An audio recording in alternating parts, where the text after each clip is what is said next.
100% job guarantee తో ISTTM Business School admissions open. Hi hello నమస్తే and welcome to Suman TV, the India's largest digital media platform. ఆంధ్రప్రదేశ్లో అనూహ్యంగా మారిపోయినటువంటి రాజకీయ పరిణామాలు ఎలాంటి ప్రకంపనలు సృష్టిస్తున్నాయో అందరికీ తెలుసు. అఖండ విజయంతో కూటమి అధికార పీఠాన్ని అలంకరిస్తే అనూహ్య పరాజయంతో వైఎస్ఆర్సీపీ పార్టీ ఉనికిని కోల్పోయినటువంటి ప్రమాదంలో పడింది.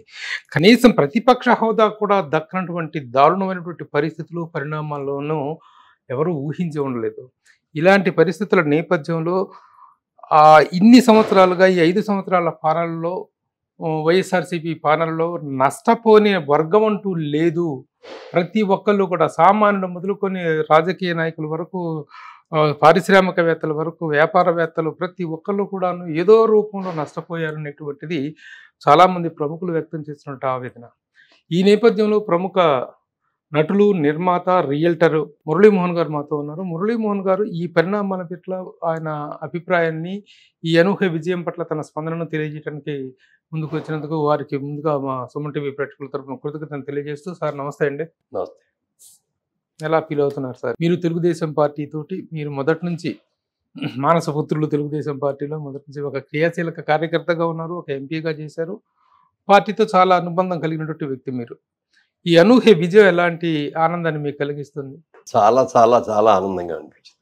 నాకే కాదు, ఆంధ్రప్రదేశ్లే కాకుండా దేశ విదేశాల్లో ఉన్న తెలుగు వాళ్ళందరూ కూడా ఈ ఎలక్షన్ రిజల్ట్స్ చూసి విపరీతమైన హ్యాపీ ఫీల్ అయ్యారు. మీకు తెలిసే ఉంటుంది, చాలా మంది ఇప్పుడు అమెరికా నుంచి కానీ, లేకపోతే సింగపూర్ నుంచి కానీ, ఆస్ట్రేలియా నుంచి, ఎక్కడెక్కడి నుంచో ఎంతో మంది వచ్చారు.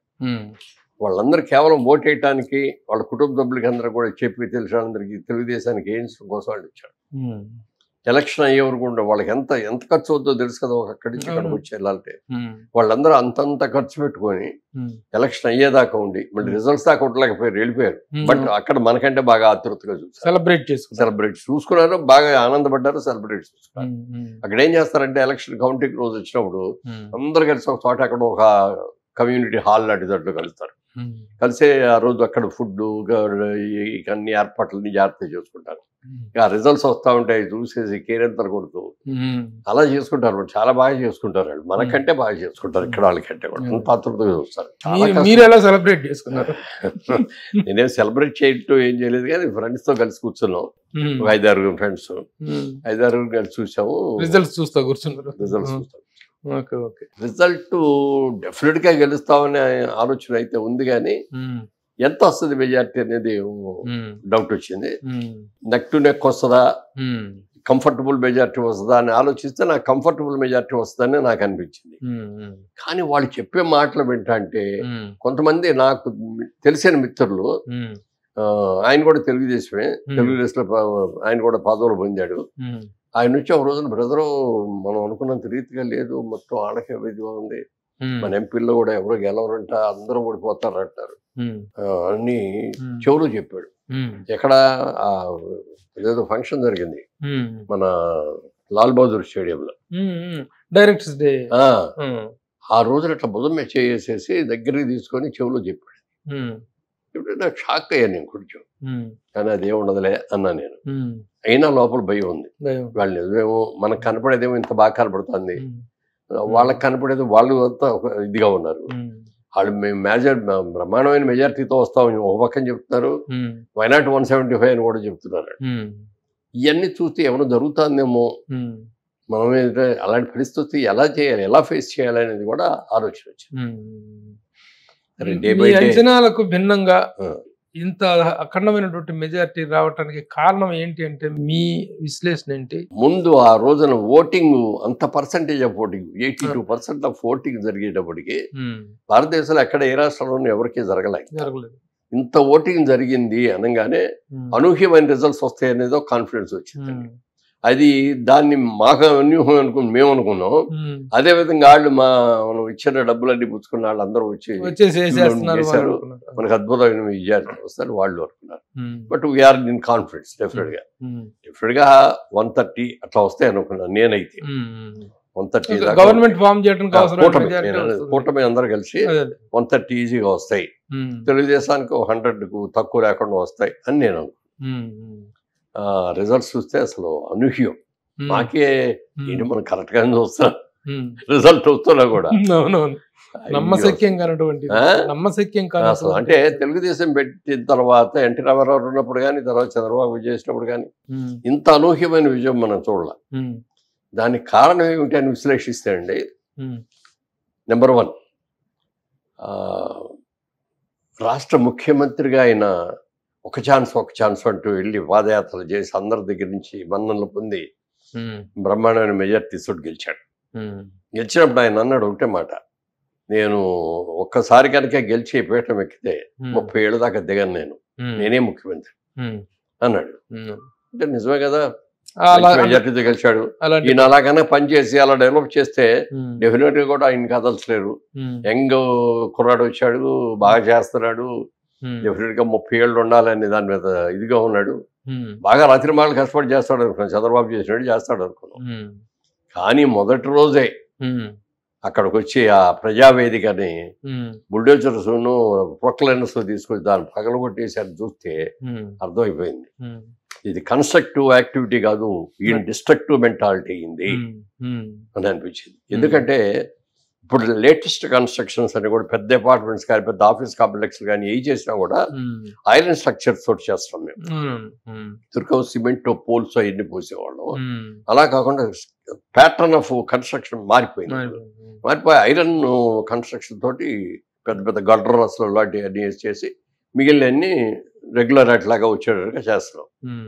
ఇది కూడా అలా చేసింది. అలా చేసిన దాన్ని నిజంగా అతను కనుక ఇది తీయించేసేయాలి అని అనుకుంటే జాగ్రత్తగా పై టాప్ రేకులు తీసేస్తే ఆ స్ట్రక్చర్ మొత్తం పనికి వచ్చేది. బోల్ట్లతో ఉడ తీసుకొని అది తీసుకొని ఆయన ఎక్కడ కావాలంటే అక్కడ నిర్మించుకోవచ్చు. మరి అంత డబ్బు ఖర్చు పెట్టింది ఉంది, అంత ప్రజాదానం ఏమీ లేకుండా బుల్డోజర్లు తెచ్చి లాగేటప్పటికి అన్ని వంకరలు ఎందుకు పని రాకుండా అయిపోయింది. ఇప్పటికీ అలాగే ఉంది. మొన్న చంద్రబాబు నాయుడు గారు అయితే అనలేదు, నేను చెప్పలేదు, కానీ నా మనసులో ఉన్న కోరిక ఏంటంటే ఆ స్ట్రక్చర్ని అలాగే ఉంచాలి ఈయన. ఎంతంటే కన్స్ట్రక్టివ్ అనే దాంట్లో ఆయన అమరావతి ఉంది, అక్కడ చుట్టుపక్కల అన్ని వచ్చేస్తాయి బ్రహ్మాండంగా, అవన్నీ కనపడతా ఉంటాయి. డిస్ట్రక్టివ్ గా ఎవరున్నారు, అది దీన్ని కూడా ఒక మ్యూజియం లో పెట్టి ఇదిలాగా దాన్ని అలాగే పెట్టి కాంపౌండ్ కట్టేసి దాన్ని ఎవరు ఆ విషయం చెప్పారు చంద్రబాబు నాయుడు. చెప్పారా? దాన్ని ఏ మాత్రం కదిలిస్తాను, అలాగే వదిలేస్తాను, అది ఆ విధ్వంసానికి గుర్తుగా అలా ఉండిపోవాలి అని చెప్పారు. ఆయన అనౌన్స్ చేశారు, దాని జోలు వెళ్ళరట, నన్ను ఏం కదిలించారు. అదే నేను నాకు అనిపించింది మొదట్లో గౌకర్ వెంటనే అది బాగు చేయించేసి మళ్ళీ కొత్త కన్స్ట్రక్షన్ చేయటం చేస్తారేమో అని అనుకున్నాను. కానీ ఆయన చాలా ఆలోచించాడు, చాలా అడ్వాన్స్ గా ఆలోచించాడు నిజంగా చెప్పాలంటే. ఎందుకంటే చూసిన వాళ్ళకి కన్స్ట్రక్టివ్ గా చేసేవాడు, చూడు అమరావతి నగరాన్ని నిర్మించాడు, ఇక్కడ ఇన్ని బిల్డింగ్లు వచ్చి, ఇక్కడ అసెంబ్లీ వచ్చింది, ఇవన్నీ వచ్చిందని పొగుడుతా అంటే ఇంకో ముఖ్యమంత్రి వచ్చి ఏం చేశాడు అనే దానికి అక్కడ అది చిహ్నంగా ఉండిపోతుంది. కొత్తగా చూడటానికి అమరావతి అంటే ప్రపంచంలో ఎప్పుడైనా ఒక చిహ్నాలని, ఒక కట్టడాలని ఒక మాన్యుమెంటల్ ఇదిగా మనం గుర్తుగా ఒకటి పరిరక్షించుకుంటూ ఉంటాం. కానీ జగన్మోహన్ రెడ్డి గారికి మాన్యుమెంట్, ఇది మాన్యుమెంట్ ఆఫ్ జగన్మోహన్ రెడ్డి అలా ఉండిపోతుందని ఆయన చెప్పారు. తర్వాత అలాగే అమరావతి అనేటువంటిది కూడా శిథిలమైపోయింది. పిచ్చి చెట్లు, పిచ్చి మొక్కలతో మొత్తం 33,000 ఎకరాలు ఇదనేటువంటిది ఒక గొప్ప మహానగరాన్ని ఊహించుకుంటే ఒక మహా విధ్వంసాన్ని, మహా శ్మశానాన్ని మిగిల్చిన పరిస్థితి ఏర్పడింది. చూసారా దాన్ని? వెళ్ళారా మీరు? చూశాను. మేము విజయవాడలో ప్రాజెక్ట్ చేసాం కదా, ఎప్పుడైతే రాజధాని ఇక్కడ కాదు 3 రాజధానులు చేస్తాం, మేజర్ గా అంతా వైజాగ్ మేము చేస్తాం, ఒక శాసనసభ మాత్రం అంటే ఎన్ని రోజులు ఉంటుంది శాసన సంవత్సరంలో? అంతేగా 30 రోజులు 40 రోజులు ఉంటుంది, అంతకంటే ఎక్కువ ఉండదు. 2 సార్లు ఉంటే కూడా 2 సంవత్సరం మొత్తం మీద కలిపినా కూడా ఒక 50 100 రోజులే సార్. 100 రోజులు కూడా ఉండదు. అన్ని రోజులు మాత్రం గవర్నమెంట్ ఇక్కడ ఉండదు. వైజాగ్ లేకపోతే వైజాగ్ నుంచి అందరూ రావాలి ఇక్కడ. మినిస్టర్లు అంటే వాళ్ళకి ఏదో ఒకటి వస్తాయి, వాళ్ళకి వస్తారు. ఎంప్లాయీస్ కూడా రావాలి కదా, జనం అందరూ కూడా రావాలి కదా. ఇది దాన్ని అట్లా ఒక పనికిరాని దీనిలాగా చేశాడు. చంద్రబాబు నాయుడు గారు గెలిచిన తర్వాత ఇంకా ముఖ్యమంత్రి ప్రమాణ స్వీకారం చేయకుండానే మొత్తం బుల్డోజర్స్ అవన్నీ పెట్టేసి తొప్పులు గిప్పులు అన్ని లాగిచ్చారు. ఉండవల్లి నుంచి మంగళగిరికి రోడ్ అంతా కూడా క్లియర్ చేసేసి మొత్తం లైట్లు కూడా లేవు, మొత్తం లైట్లు పెట్టేశారు. అక్కడ ఒక పెద్ద స్టేడియం కట్టారు సార్, చూసారా మీరు? స్టేడియం అసలు స్టేడియం మామూలు స్టేడియం కాదు సార్, ఇంటర్నేషనల్ స్టేజ్ లో ఉన్న స్టేడియం ఆ రోజుల్లో ఆయన కట్టింది. దాన్ని ఆ విధంగా అసలు సర్వనాశనం ఎందుకు పనికి రాకుండా తయారైంది. ప్రపంచ స్థాయి స్టేడియం కట్టారు చంద్రబాబు నాయుడు గారు. ఎందుకంటే ఆయనకి ఇక్కడ హైదరాబాద్ క్యాపిటల్ గా ఉన్నప్పుడు ఆంధ్రప్రదేశ్ ఉమ్మడి ఆంధ్రప్రదేశ్ గా ఉన్నప్పుడు కూడా ఇక్కడ స్టేడియంస్ అనే బ్రహ్మాండాన్ని కట్టాడు. కట్టి ఏంటంటే అప్పుడు ఏషియాడ్ ఇది పెట్టించారు. ఆ తర్వాత ఎప్పుడైనా సరే వరల్డ్ ఇది కూడా చేయించాలని ఆయన కోరికలు మాట. అందుకని ఆ కోరికలో భాగంగా అక్కడ కూడా కట్టాడు. నేను వెళ్ళి చూడలేదు కానీ కట్టారు. నేను చూసాను చాలా గొప్ప స్టేడియం కట్టారు. అదే అదే మరి అది కూడా శిథిలావస్థకు చేరుకుంది. మళ్ళీ ప్రతిదీ మళ్ళీ అమరావతి అనేటువంటిది పునరుజ్జీవనంతో పురివిప్పి నాట్యం ఆడేటువంటి పరిస్థితి కనిపిస్తుంది. ఈ సందర్భంగా అక్కడ ఉన్న మహిళా రైతులు, ఎందుకంటే అసలు ముందు 3 పంటలు పండేటటువంటి ఒక అద్భుతమైన నేలల్ని చంద్రబాబు నాయుడు గారు ఇచ్చిన మాట కోసం ఇక్కడ ఒక మహానగరాన్ని నిర్మించబోతున్నాడు. రేపు పొద్దున్న ఇదిగో ఈ హైకోర్టు మా పొలంలోనే మా ఊర్లోనే కట్టారు, మా పొలాల్లోనే కట్టారు అని రైతులు చెప్పుకోవడానికి వీలుగా ఉంటుంది. మనందరం కోఆపరేట్ చేయాలి అని చెప్పి చిన్న పెద్ద అనే రైతు లేకుండా ఎకరం అరెకరం ఉన్న రైతులు కూడా 33,000 ఎకరాలు ఇచ్చారంటే వరల్డ్లో రికార్డు ఎక్కడ లేదు. ఒక నోటి మాటతోటి ₹1 అడ్వాన్స్ ఇవ్వకుండా ఇచ్చారంటే డెవలప్మెంట్కి ఇచ్చారు. అది అంత అద్భుతంగా చేసిన వాళ్ళందరికీ హ్యాట్స్ ఆఫ్. అయితే ఈ జగన్మోహన్ రెడ్డి గారు వచ్చిన తర్వాత అమరావతి మార్పు అన్న రోజు నుంచి అక్కడ మహిళలందరూ కలిసి దాదాపు ఇప్పుడు 400-500 రోజులు ఎంతో వాళ్ళు చేశారు. అన్ని రోజులు కూడా గ్యాస్ స్టేషన్ చేసి సాలాట్లు చూసాం, చాలా మందిని చూసా కానీ 4 రోజులు చేసేసి వెళ్ళిపోతారు. ప్రపంచ పోరాటాల చరిత్రలో ఒక రికార్డు. అంత చేసిన మహిళల్ని, అది పైగా మహిళలు వాళ్ళు ఎంత హింస పెట్టారో ఎన్ని ఇబ్బందులు పెట్టారో కూడా తెలుసు. అయినా సరే అన్నిటినీ భరించి వాళ్ళ రోజులు వాళ్ళ ముఖం చూస్తా అంటే, వాళ్ళ ఆనందం చూస్తా అంటే అసలు ఈయన ఇంకా ప్రమాణ సేకరణ చేయకముందు ఆయన ఉన్న రెసిడెన్స్ దగ్గర నుంచి ఇక్కడికి వచ్చేది ఒక వేవ్ ఉంది. లైట్లు గీట్లు అన్ని తీసి చందాలు చేస్తే ముందు అవన్నీ వేసి చేసేటప్పటికి అవన్నీ చూసేసి మళ్ళీ అదిగో అమరావతి పెరిగిపోతుంది అని చెప్పి వాళ్ళందరూ అట్లా ఉత్సాహం. కానీ తర్వాత చంద్రబాబు వెళ్తా అంటే అందరూ కూడా డ్యాన్స్ చేసి పెద్ద పెద్దవాళ్ళు ఎప్పుడు అట్లా డ్యాన్స్ చేసేవాళ్ళు కాదు. ఆ సంతోషాన్ని తట్టుకోలేక ఎంత బాగా చేశారు అసలు చెప్పడానికి. చాలా ప్రమాణ స్వీకరణ వెళ్ళాలి. ఎందుకు వెళ్ళలేదంటే విపరీతంగా రెస్పాన్స్ వచ్చింది కదా. ఇన్ని సీట్లు వచ్చినప్పటికీ అన్ని చోట్ల నుంచి విపరీతంగా వచ్చేసారు. మనం వెళ్ళామంటే కారు ఎక్కడ ఇరుక్కుపోయిందంటే జనంలో ఇరుక్కుపోతాము, వర్షాకాలం పైగా అని చెప్పి వెళ్ళా. చాలా వైజ్ డిసిషన్ మీరు తీసుకున్నారు వెళ్ళకపోవటం. అదే ఎందుకంటే వెళ్ళిన వాళ్ళు చాలా మంది ఇబ్బందులు పడ్డారు. చాలా మంది ఇబ్బందులు. ఎందుకంటే ఇక్కడ మనం టీవీలో చూడగలం, చక్కగా క్లోజ్ రేంజ్ లో చూడగలం. క్లోజ్ తో అన్ని చక్కగా చూసా కదా ఇంట్లో కూర్చొని. అందుకని ఇబ్బందులు పడతామని చెప్పి వెళ్ళలేదు. బట్ చాలా మంది అడిగారు. పార్టీ ఆఫీస్ నుంచి కూడా ఫోన్ వచ్చింది, సార్ బయలుదేరుతున్నారా బాబు నాకు రావాలనే ఉంది కానీ మనసులో ఈ దీంట్లో ఇబ్బంది పడతామని చెప్పి రాలేదు, కట్టలేదు అని చెప్పి. ఇప్పుడు అన్ని రంగాలు సఫర్ అయినట్టుగానే అన్ని రంగాల్లోనూ ఒక డిస్ట్రక్టివ్ ప్యాటర్న్ అనేటువంటిది నడిచిందండి. అలాగే రియల్ ఎస్టేట్ రంగంలో కూడాను, ముఖ్యంగా రియల్ ఎస్టేట్ రంగంలో అసలు అధికారంలోకి వచ్చినటువంటి వెంటనే ఎవరైనా నిర్మాణాత్మకమైన కార్యక్రమాలతో ముందుకు వెళ్తారు. కానీ ఇసుక అనేటువంటి దాన్ని ఆపేసి సాధారణమైన కూలీ అనేటువంటి వాడికి సంవత్సరం పాటు ఉపాధి లేకుండా పోయింది. తాపీ వాళ్ళకి కానీ అక్కడ రోజు పనిచేసేప్పుడు తాపీ మేస్త్రి ఒకడు ఉంటే పనిచేసేవాళ్ళు 10 మంది ఉంటారు. తాపీ మేస్త్రికి పని లేకపోతే వాళ్ళిద్దరికి ఎక్కడి నుంచి చెప్తాడు ఆయన. అలా అసలు ఎంతమంది పని లేకుండా అయిపోయారు చెప్పడానికి. రియల్ ఎస్టేట్ రంగం మాత్రం చాలా చావు దెబ్బతింది. ఇప్పుడు మాలాంటి వాళ్ళందరూ కూడా మేమందరం హైదరాబాద్లో చేసుకుంటాం మేము. కానీ మన రాష్ట్రం సపరేట్గా వచ్చింది, మన రాష్ట్రంలో మనం చెయ్యాలి, అక్కడ కూడా చేస్తే బాగుంటుంది, ఒక వైజాగ్ హైదరాబాద్కు బాగుంటుంది అని చెప్పి అప్పుడు దాకా అక్కడికి వెళ్దామనే ఆలోచన లేక మనకు కొనలేదేమి.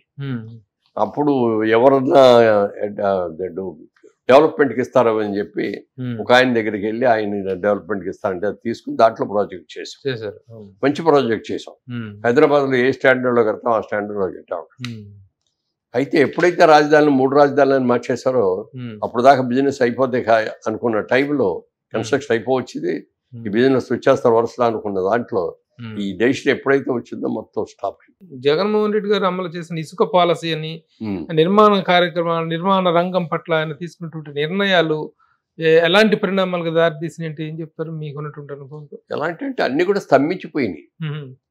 ఇప్పుడు అప్పుడు దాకా కడదాం అనుకున్న ప్రాజెక్టులు కొన్ని ప్రాజెక్టులు అట్లా ఆపేశారు. కొత్త ప్రాజెక్టులు చేద్దాం అనుకునే వాళ్ళు అసలు రాకుండా ఆనేశారు. మాలాంటి వాళ్ళని కూడా ఎందుకంటే ఎంత కష్టమైనా ఎన్ని ఇబ్బందులు పడైనా సరే పూర్తి చేయాలి. మనం ఏ ప్రాజెక్ట్ అయినా కూడా సగంలో ఆపకూడదు. అది మొదటి నుంచి కూడా మాకు మా ఆలోచన అది. మొట్టమొదటి ఫస్ట్ ప్రాజెక్ట్ చేసినప్పుడు సిలికాన్ కంపెనీ అప్పుడు కూడా ఇక్కడ లోకల్ వాళ్ళందరూ ఏమో ఊరు బయట కడుతున్నాడు, అక్కడ ఆటోలు కూడా దొరకవు ఊళ్ళో వాళ్ళు అన్నారు. అమెరికా లాంటి దగ్గరికి వెళ్ళి అక్కడ మార్కెటింగ్ చేసి చేస్తే కొద్ది రోజులు బాగా అయింది. తర్వాత ఎప్పుడైతే న్యూయార్క్ లో ఆ ఫ్లైట్ తోటి బిల్డింగ్లు పగల కొట్టారు కదా, అది అయిన తర్వాత ఎవరికాళ్ళే వద్దు, మనం ఎక్కడికి వెళ్ళకూడదు, ఇవన్నీ లేనిపోటీ ఏం జరుగుతున్నాయో తెలియదు, మనం ఇక్కడే ఉండాలి, జాగ్రత్తగా మన డబ్బులు ఇక్కడే దాచుకోవాలని చెప్పి ఎప్పుడైతే వాళ్ళందరూ అయిపోయారో బిజినెస్ ఆగిపోయింది. ఇక్కడ కన్స్ట్రక్షన్ ఆగకూడదు, ఎందుకంటే మన మీద నమ్మకంతో వచ్చారు, కొంతమంది కొన్నారు, ఇన్స్టాల్మెంట్స్ ఇచ్చారు. అప్పుడు ఏం చేయాలో తెలియక మెడ్రాస్ లో ఉన్న ఇల్లు అమ్మేసి తీసుకొచ్చారు. బాగా తక్కువ ధరకు అమ్మే, అప్పుడు డిమాండ్ లేదు అక్కడ, తక్కువ ధరకు అమ్మి తీసుకొచ్చి కంప్లీట్ చేశారు. అదే విధంగా విజయవాడ ప్రాజెక్ట్ కూడా ఆపలా. ఎన్నో ఇబ్బందులు పడ్డాం అనేది మేము మాకే తెలిసి బయట అక్కడ చెప్పం, కానీ అది కూడా కంప్లీట్గా ఫినిష్ చేసాం. అంటే డైరెక్ట్గా వెళ్ళిపోయి ఎంటర్ అయిపోతాడు, అంత ఫినిష్ చేసాం. లోపల గార్డెన్స్ కానీ, పార్క్స్ కానీ, స్విమ్మింగ్ పూల్స్ కానీ, జిమ్లు కానీ, అన్ని ఎవ్రీథింగ్ అంత బాగా చేసి ఇప్పుడు వస్తున్నారు. పగ, ప్రతీకారం, పథకాలు, ఈ మూడే లక్ష్యాలుగా తన పరిపాలన సాగిందనేసి చేస్తున్నటువంటి విమర్శ అండి. నిజంగా ఈ మూడే ఆయన పతనానికి కారణం అయిన వైఎస్ఆర్సీపీ పతనానికి నేను ఒకే ఒక మాట చెప్పదలుచుకున్నానండి. ఇప్పుడు బట్టన్ నొక్కుతా అనుకుంటాడు. ఒక ముఖ్యమంత్రి అనేవాడు సీట్లో కూర్చొని మన రాష్ట్ర ఆదాయం ఏంటి, మనకున్న పరిశ్రమలు ఏమిటి, మనం చేయాల్సిన సంక్షేమ కార్యక్రమాలు ఏంటి, వీటిని ఎలా బ్యాలెన్స్ చేసుకోవాలని అని ఆలోచించాలి. మనకి ఎడ్ల బండిలో వెళ్తా ఉంటాం, 2 ఎడ్లు కడతాం, 2 ఎడ్లు సమానంగా నడిస్తే బండి చక్కగా వెళ్ళిపోద్ది. ఒక ఎద్దు ముందుకి ఒక ఎద్దుకి వెనక్కి లాగితే అవ్వదు కదా. చంద్రబాబు నాయుడు గారు డెవలప్మెంట్ చేశారు, సంక్షేమం చేశారు. ఈయన జగన్మోహన్ రెడ్డి గారు అనుకున్నది ఏంటంటే, నేను 30 సంవత్సరాలు ఉంటాను, పేదవాళ్ళందరికీ డబ్బులు పంచేస్తారు, అప్పులు తెచ్చారు సరి చేసేస్తారు, నీకు అందరూ నాకే వేస్తారు, 30 ఏళ్ళు నేనే ముఖ్యమంత్రిగా ఉంటా. వైజాగ్ లో ప్యాలెస్ చేయించుకుంది కూడా, ఇప్పుడు ముఖ్యమంత్రి అయిపోతాను, ముఖ్యమంత్రి అయిన తర్వాత అక్కడే కంటిన్యూ అవుతాను, 30 ఏళ్ళ మందే కదా అనే లెవెల్లో చేశాడు. చేయటం కాకుండా ఇప్పుడు మనకి ఇంకొక చిన్న మాట అండి, మామూలుగా రైతాంగంగా చూసుకుంటే ఇప్పుడు మా వాళ్ళంటే వాళ్ళందరి ఇళ్లలో కూడా వ్యవసాయం పంటలు వచ్చిన తర్వాత, ఆ పంటలు వచ్చిన తర్వాత పంటలు ఇంటికి తీసుకొచ్చి డబ్బు తీసుకొచ్చి మా అమ్మకి ఇచ్చేవారు మా ఇంట్లో. అట్లా ప్రతి ఇంట్లోనూ ఆ ఇంటి ఇల్లాలకి రైతు కష్టపడి సంపాదించి తీసుకొచ్చిందంతా ఇల్లాలకి ఇస్తే ఇల్లాలో ఒక బడ్జెట్ వేసుకునేది. ఏం బడ్జెట్ వేసుకున్నది, ఇదిగో ఇంత వచ్చింది, మనకి ఇంటి ఖర్చుకి ఎంత కావాలి, ఏదైనా శుభకార్యం జరిగితే బట్టలు కొనుక్కోవడానికి ఎంత కావాలి, మన పిల్లలు ఎదుగుతున్నారు, రేపు కాలేజీకి వెళ్ళిపోతే కాలేజీ బడ్జెట్కి ఏం కావాలి, లేకపోతే ఆడపిల్ల పెళ్లికి వస్తుంది, ఏదో ఇంతో అంతో బంగారం ఉంచకపోతే కష్టం అని వాళ్ళు ఇది చేయదు. ఇవన్నీ ఆలోచించి భార్యాభర్త ఇద్దరు కలిసి అనుకుని అంత పర్ఫెక్ట్గా చేస్తారు. ₹1 కూడా వేస్ట్ చేయరు. ఉన్న దాంట్లో ఏమీ లేకుండా. ఇప్పుడు ఇక్కడ ఈయన బటన్ నొక్కడు ఏమైందంటే, అప్పులు తెచ్చి ఆ డబ్బులు ఇచ్చి బటన్ నొక్కడానికి నువ్వే కావాలా, రిక్షా డ్రైవర్ని పెడతాడా చేయడా, ఓ లారీ డ్రైవర్ని తీసుకొచ్చి కూర్చోబెడతా బటన్ నొక్కలేడా, ఒక మహిళని చదువుకోరాని ఒక మహిళ తీసుకుంటే బటన్ నొక్కలేదా? ఆదాయం పెంచాలి. నువ్వు ఆదాయం పెంచలేదు, అభివృద్ధి కుంటుపడిపోయింది, అప్పులు తెచ్చి నువ్వు ఇచ్చి నేనేదో బ్రహ్మాండంగా చేశాను ఇచ్చారనుకుంటే ఎలా? చంద్రబాబు నాయుడు గారు కూడా సంక్షేమ కార్యక్రమాలు చేశారు, అయితే అభివృద్ధిని చేస్తూ సంక్షేమం చేశారు. రాబడి ఏంటి ఇవాళ హైదరాబాద్ వాళ్ళ ఈ స్టేజ్ లో ఉందంటే, మనందరం ఇంత పెద్ద మహానగరంలో ఉన్నామంటే దానికి ఆయనదే కదా, ఆయన చేసిందే కదా. అలాంటివన్నీ కూడా చేయకుండా ఊరికినే ఏదో నేను డబ్బులు ఇచ్చేస్తానంటే, పేదవాళ్ళని అందరూ కూడా పేదవాడిగానే బెచ్చగాళ్ళలాగానే చూడాలనుకున్నాడు ఆయన. మనం ఏం చేయాలంటే వాళ్ళు కూడా ఎలా సంపాదించుకోగలగాలి, వాళ్ళు మంచి ఇల్లు ఎట్లా కట్టుకోవాలి, వాళ్ళ కాళ్ళ మీద వాళ్ళు ఎలా నిలబడతారనేది నేర్పాలి మనం. దీనికి ఒక చిన్న కథ కూడా ఉంది. ఒకప్పుడు రాజుగారు ఒక ఆయన ఉండేవారంట. ఆ రాజుగారు ఓ రోజు మంత్రి గారిని పిలిచి, మన దేశంలో చాలా మంది ఉన్నారు కదా, మన వాళ్ళంతా మనం బాగా ప్రేమగా చూసుకోవాలి, నాకు మంచి పేరు రావాలి అందుకని నేను ఒక నిర్ణయం తీసుకున్నానని చెప్పాడు మంత్రి గారికి. రోజు చేపలు పట్టేసి మన ఊర్లో మన దేశంలో ఉన్న వాళ్ళందరికీ ఫ్రీగా ఇచ్చేద్దాం అన్నా అంట. సార్ అది కష్టం కదా, అదంటే ఏ కష్టం లేదు, ఎంత అయినా సరే ఇచ్చేద్దాం, ముందు ప్రజలందరూ కూడా దాన్ని బాగా మెచ్చుకోవాలి అని ఇచ్చేసి. అబ్బా మా రాజుగారు ఎంత గొప్ప అయినా రోజు బజార్ కొనుక్కోకుండా ఫ్రీగా చేపలు ఇంటికి వచ్చేస్తున్నాయి అని చెప్పి ఆనందపడ్డారు. ఏదో ప్రాబ్లం వచ్చేసి ఒక 10 రోజులు ఇవ్వలేకపోయాడు.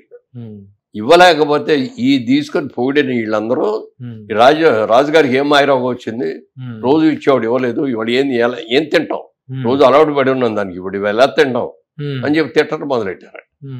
అప్పుడు మంత్రి గారిని పిలిచి, ఇదేంటయ్యా ఇన్నాళ్ళు చేసాం పొగిడారు, ఒక 10 రోజులు ఇవ్వలేకపోయేటప్పుడు తిడతారంటే అంటే, అంతే సార్ నేను అందుకే ఆ రోజునే మీకు చెప్పాను, మీకు మనం ఉచితంగా ఏది ఇవ్వకూడదండి, మనం అది ఎలా సంపాదించుకోలేదు మనం నేర్పాలి. వాళ్ళకి చేపలు ఇచ్చే బదులు వలలు ఇచ్చామనుకోండి, ఎలా చేపలు పట్టాలో వాడికి నేర్పామనుకోండి, ప్రతివాడు వెళ్తాడు సముద్రంలో చెరువులో ఎక్కడో చేపలు పట్టుకుంటాడు, 4 అమ్మినా 4 ఇంటికి తీసుకు తిన్నా కొంత ఆదాయం వస్తుంది, ఆడి కాళ్ళ మీద దానిని పడతాడు. మనం అది కాకుండా ఫ్రీగా ఉచితంగా ఇస్తే ఎన్నిళ్ళైనా ఇవ్వాలంటే అది ఎన్ని రోజులు ఇవ్వగలుగుతాం? ప్రజల్ని సోమరపోతులు చేయకూడదు, సంపాదన ఎలా సంపాదించాలి, నీకు పిల్లల్ని ఎలా పైకి తీసుకురాగలగాలి అనేది మనం నేర్పాలి.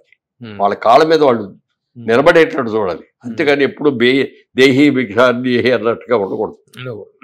అది ఆలోచన లేదు దానికి. చంద్రబాబు నాయుడు గారు ఇన్ని సంవత్సరాలు ముఖ్యమంత్రిగా ఉన్నా is a student, everyday he's a student. ఎన్నికైనా బుక్స్ తెప్పించుకొని ఏ దేశం ఎట్లా డెవలప్ అయింది, జపాన్ ఉంది, జపాన్లో విపరీతంగా భూకంపాలు వచ్చేసి అన్ని పడిపోతా ఉంది, దాన్ని ఎలా చేయాలి, ఎలా డెవలప్ చేయాలో వాళ్ళు చేశారు. దుబాయ్ ఉంది, చుట్టూ సముద్రం, ఇసుక, శాండ్ తప్ప ఏమీ లేదు, ఒక్క మొక్క బెలవదు, దాన్ని ఎలా చేయాలి. సింగపూర్ చిన్న ద్వీపం, ఈ చిన్న ద్వీపాన్ని ఇంటర్నేషనల్ సిటీ ఎలా చేయాలి అని వాళ్ళందరూ చేసి చూపించారు. అవన్నీ కూడా అవి తెప్పించుకొని వాళ్ళు ఎలా చేశారు, ఏ స్కీమ్తో చేశారు అనేది అన్ని కూడా ఆయన స్టడీ చేసి ఫాలో అయ్యారు. అమరావతి నగరాన్ని క్యాపిటల్ నిర్మిద్దాం అనుకున్నప్పుడు కూడా ఆయన ఒకటే ఆలోచించారు.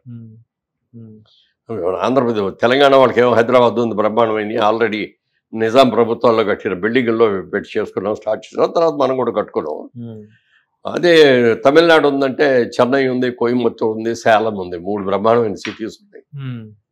కర్ణాటక చూస్తే బెంగళూరు ఉంది, మైసూర్ ఉంది, ఇంకేమో ఉన్నాయి, మంగళూరు చాలా ఉన్నాయి వాళ్ళకి. కేరళకి వెళ్తే వాళ్ళకి త్రివేంద్రం ఎన్ని బ్రహ్మాండమైనవి ఉన్నాయి. కానీ మనకి ఆంధ్రప్రదేశ్కు చూసుకుంటే, విభజన జరిగిన తర్వాత ఆంధ్రప్రదేశ్లో చూసుకుంటే మనకి సిటీ అనేది లేదు.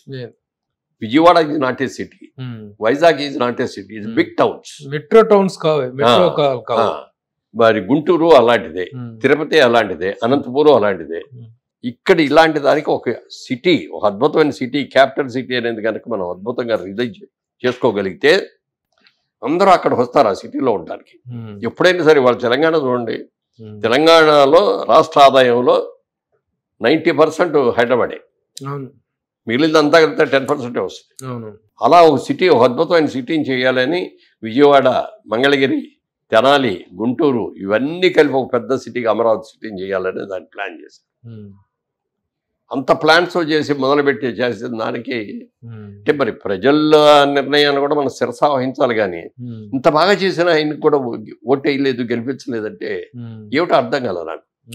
ఢిల్లీ వెళ్తే పార్లమెంట్కి ఏమేమి మీ తెలుగాళ్ళకి ఏమి విచక్షణ జ్ఞానం ఉండదా? అంత మంచి ముఖ్యమంత్రి చంద్రబాబు నాయుడు ముఖ్యమంత్రి ఓడిచ్చారు, జైల్లో ఉండొచ్చి అన్ని కేసుల్లో నన్ను తీసుకొచ్చే ముఖ్యమంత్రి చేశారు, మీకు ఏం బుద్ధి ఉండదంటాయా, విచక్షణ జ్ఞానం లేదా మీకు అని అంటే సిగ్గుపడ్డావు. ఏం చెప్పాలో తెలియదు మాకు కూడా. అలా జరిగిపోయింది. మరి ఎంతమంది వాళ్ళ మహిళ, ఇప్పుడు మన నెలల్లో తల్లి క్యారెక్టర్ కానీ, పెద్ద కోడల క్యారెక్టర్ కానీ, వాళ్ళు ఆ బడ్జెట్ వేసుకొని ఆ డబ్బుల్ని ఎలా చూసుకుంటా ఎలా ఖర్చు పెట్టారు. వాళ్ళకున్నంత ఇంగిత జ్ఞానం కూడా ఒక ముఖ్యమంత్రికి లేదు అంటే ఏం చెప్పుకోవాలి. మన దురదృష్టం. ఒకప్పుడు భారతదేశంలో 5 టాప్ సిటీస్, స్టేట్స్ అనుకునే దాంట్లో మన ఉమ్మడి ఆంధ్రప్రదేశ్ ఒకటి. ఇవాళ ఆంధ్రప్రదేశ్ పొజిషన్ ఏంటంటే బీహార్ కంటే కూడా హీనమైన స్థితులు. ఒక శాంతి భద్రతల విషయం చూసుకుని ఏదన్నా చూడండి, ఏ కోణంలో చూసినా. మరి అలా జరిగిన తర్వాత ఇంకా దీన్ని ఎలా డెవలప్ అవ్వాలి? ఆయన అంటే భయపడిపోయారు. ఎందుకు భయపడిపోయారంటే ఇతర పార్టీల వాళ్ళు ఉండకూడదు అని చెప్పి వాళ్ళందరూ కొట్టడం, వాళ్ళ మీద కేసులు పెట్టడం. ఒక్కసారి పరిణామాలన్నీ కనుక ఊహించుకున్నట్లయితే ఆ డాక్టర్ సుధాకర్ ని దారుణంగా ఏం అడిగాడు పాప ఆ డాక్టర్? మాస్క్. ఇప్పుడు మాస్క్ మాకు ఏదో M90 ఏదో ఉంటుంది, పేరు గుర్తులేదు నాకు, S90 N91 అది కావాలండి. మేము కరోనాలో మేమందరం ఇంత చేస్తున్నాం, ఇంత పేషెంట్స్ మధ్యలో ఉంటున్నాం, కనీసం మాకు ఆ మాస్కులు కావాలండి అని అడిగితే ఎలా కొట్టారండి? అంటే రోడ్డు మీద చేతులు వెనక్కి కట్టేసి చొక్కా తీసేసి హింస. పెద్ద డాక్టరు, ఒక వెనకబడ్డ కులం నుంచి ఉన్న డాక్టరు, అలాంటి అతన్ని అలా తప్పేశారు. ఎంతమందిని అలా తప్పేశారు? కానీ అండి ఏదైనా ఒక రాజకీయ పార్టీలో ఒక వ్యక్తి కనుక తప్పు చేస్తున్నట్టయితే అధ్యక్షుడు మెయిన్ కీలకమైన వ్యక్తి తప్పు చేస్తున్నప్పుడు కొన్ని ప్రతిపక్షాలైనా ప్రశ్నించాల్సినటువంటి, ప్రతిపక్షాల సంగతి పక్కన పెట్టేస్తే స్వపక్షంలో ఉన్న వాళ్ళైనా మాట్లాడాలి. కానీ ఈ స్వపక్షంలో ఉన్న లీడర్లు అందరూ కూడాను ఒత్తాసు పలికి పెద్ద పెద్ద లీడర్స్ ఎవరు కూడా నోరెత్తకుండా ఇది కరెక్ట్ కాదు అని చెప్పే ధైర్యం చేయలేకపోవడం, ఎవరు కూడా చేయలేకపోయారు. ఎవరు అంటే వాళ్ళకున్న ఆయన ఇది చూసిన తర్వాత వాళ్ళ మినిస్టర్లు కూడా ఎంత చెత్తగా మాట్లాడారు. వాళ్ళ నాయకులు రౌడీల్లాగా ఎంతమంది చేయలేదు. వీళ్ళందరికీ భయపడిపోయారు. ఎవరికాళ్ళే మనకెందుకు వచ్చింది, మనం ఏదైనా విమర్శిస్తే మన మీద పడతారు, మన ఇళ్ళు పక్కల కొడతారు, లేకపోతే ఇంకోటి చేస్తారు అని ఎవరికి వాళ్ళే లోపల ఉడికిపోయింది అందరికి. ఒక్కొక్కరికి ఏంటి మన దరిద్రం. ఈ వ్యతిరేకత అనేటువంటిది కేవలం ప్రతిపక్ష పార్టీలు ఉన్నాయి కదా, స్వపక్షంలో కూడా ఉందండి. కానీ ఎవరు నోరెత్తలేని సహాయం, ఎవరు బయటపడలా. ఈ రోజు అందరూ కూడాను ప్రతి ఒక్కరు వాళ్ళ పక్షంలో వాళ్ళు కూడా నిజమే ఇది దీన్ని మనం నోరెత్తినట్టయితే ఆ రోజున మనం చెప్పలేకపోయారు. ఎవరు కూడా వెళ్ళి చెప్పలేకపోయారు. వాళ్ళకి అవకాశం ఉండేది కదా. ఎమ్మెల్యేలు కూడా కలుసుకునేవారు కాదు కదా. చెప్దామని వెళ్ళినా కూడా కొంతమంది అధికారులు అడ్డం పడ్డారని చెప్పేసి జక్కంపూడి రాజా లాంటి ఎమ్మెల్యే ధైర్యంగా మాట్లాడటం జరిగింది. ఏ విషయాన్ని బయట మాట్లాడటానికి లేకుండా ఆయన తప్పుదారు పట్టించారని చెప్పేసి.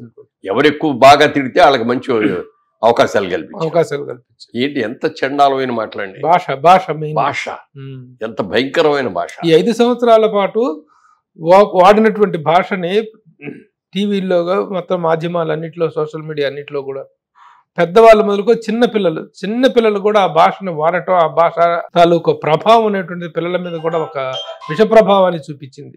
అలాంటి ఇది కనిపించింది. మీరు ఇక్కడ చూశారు కదా, ఏమంటారు మీరు ప్రతిపక్షాలు వాడిన భాష గురించి?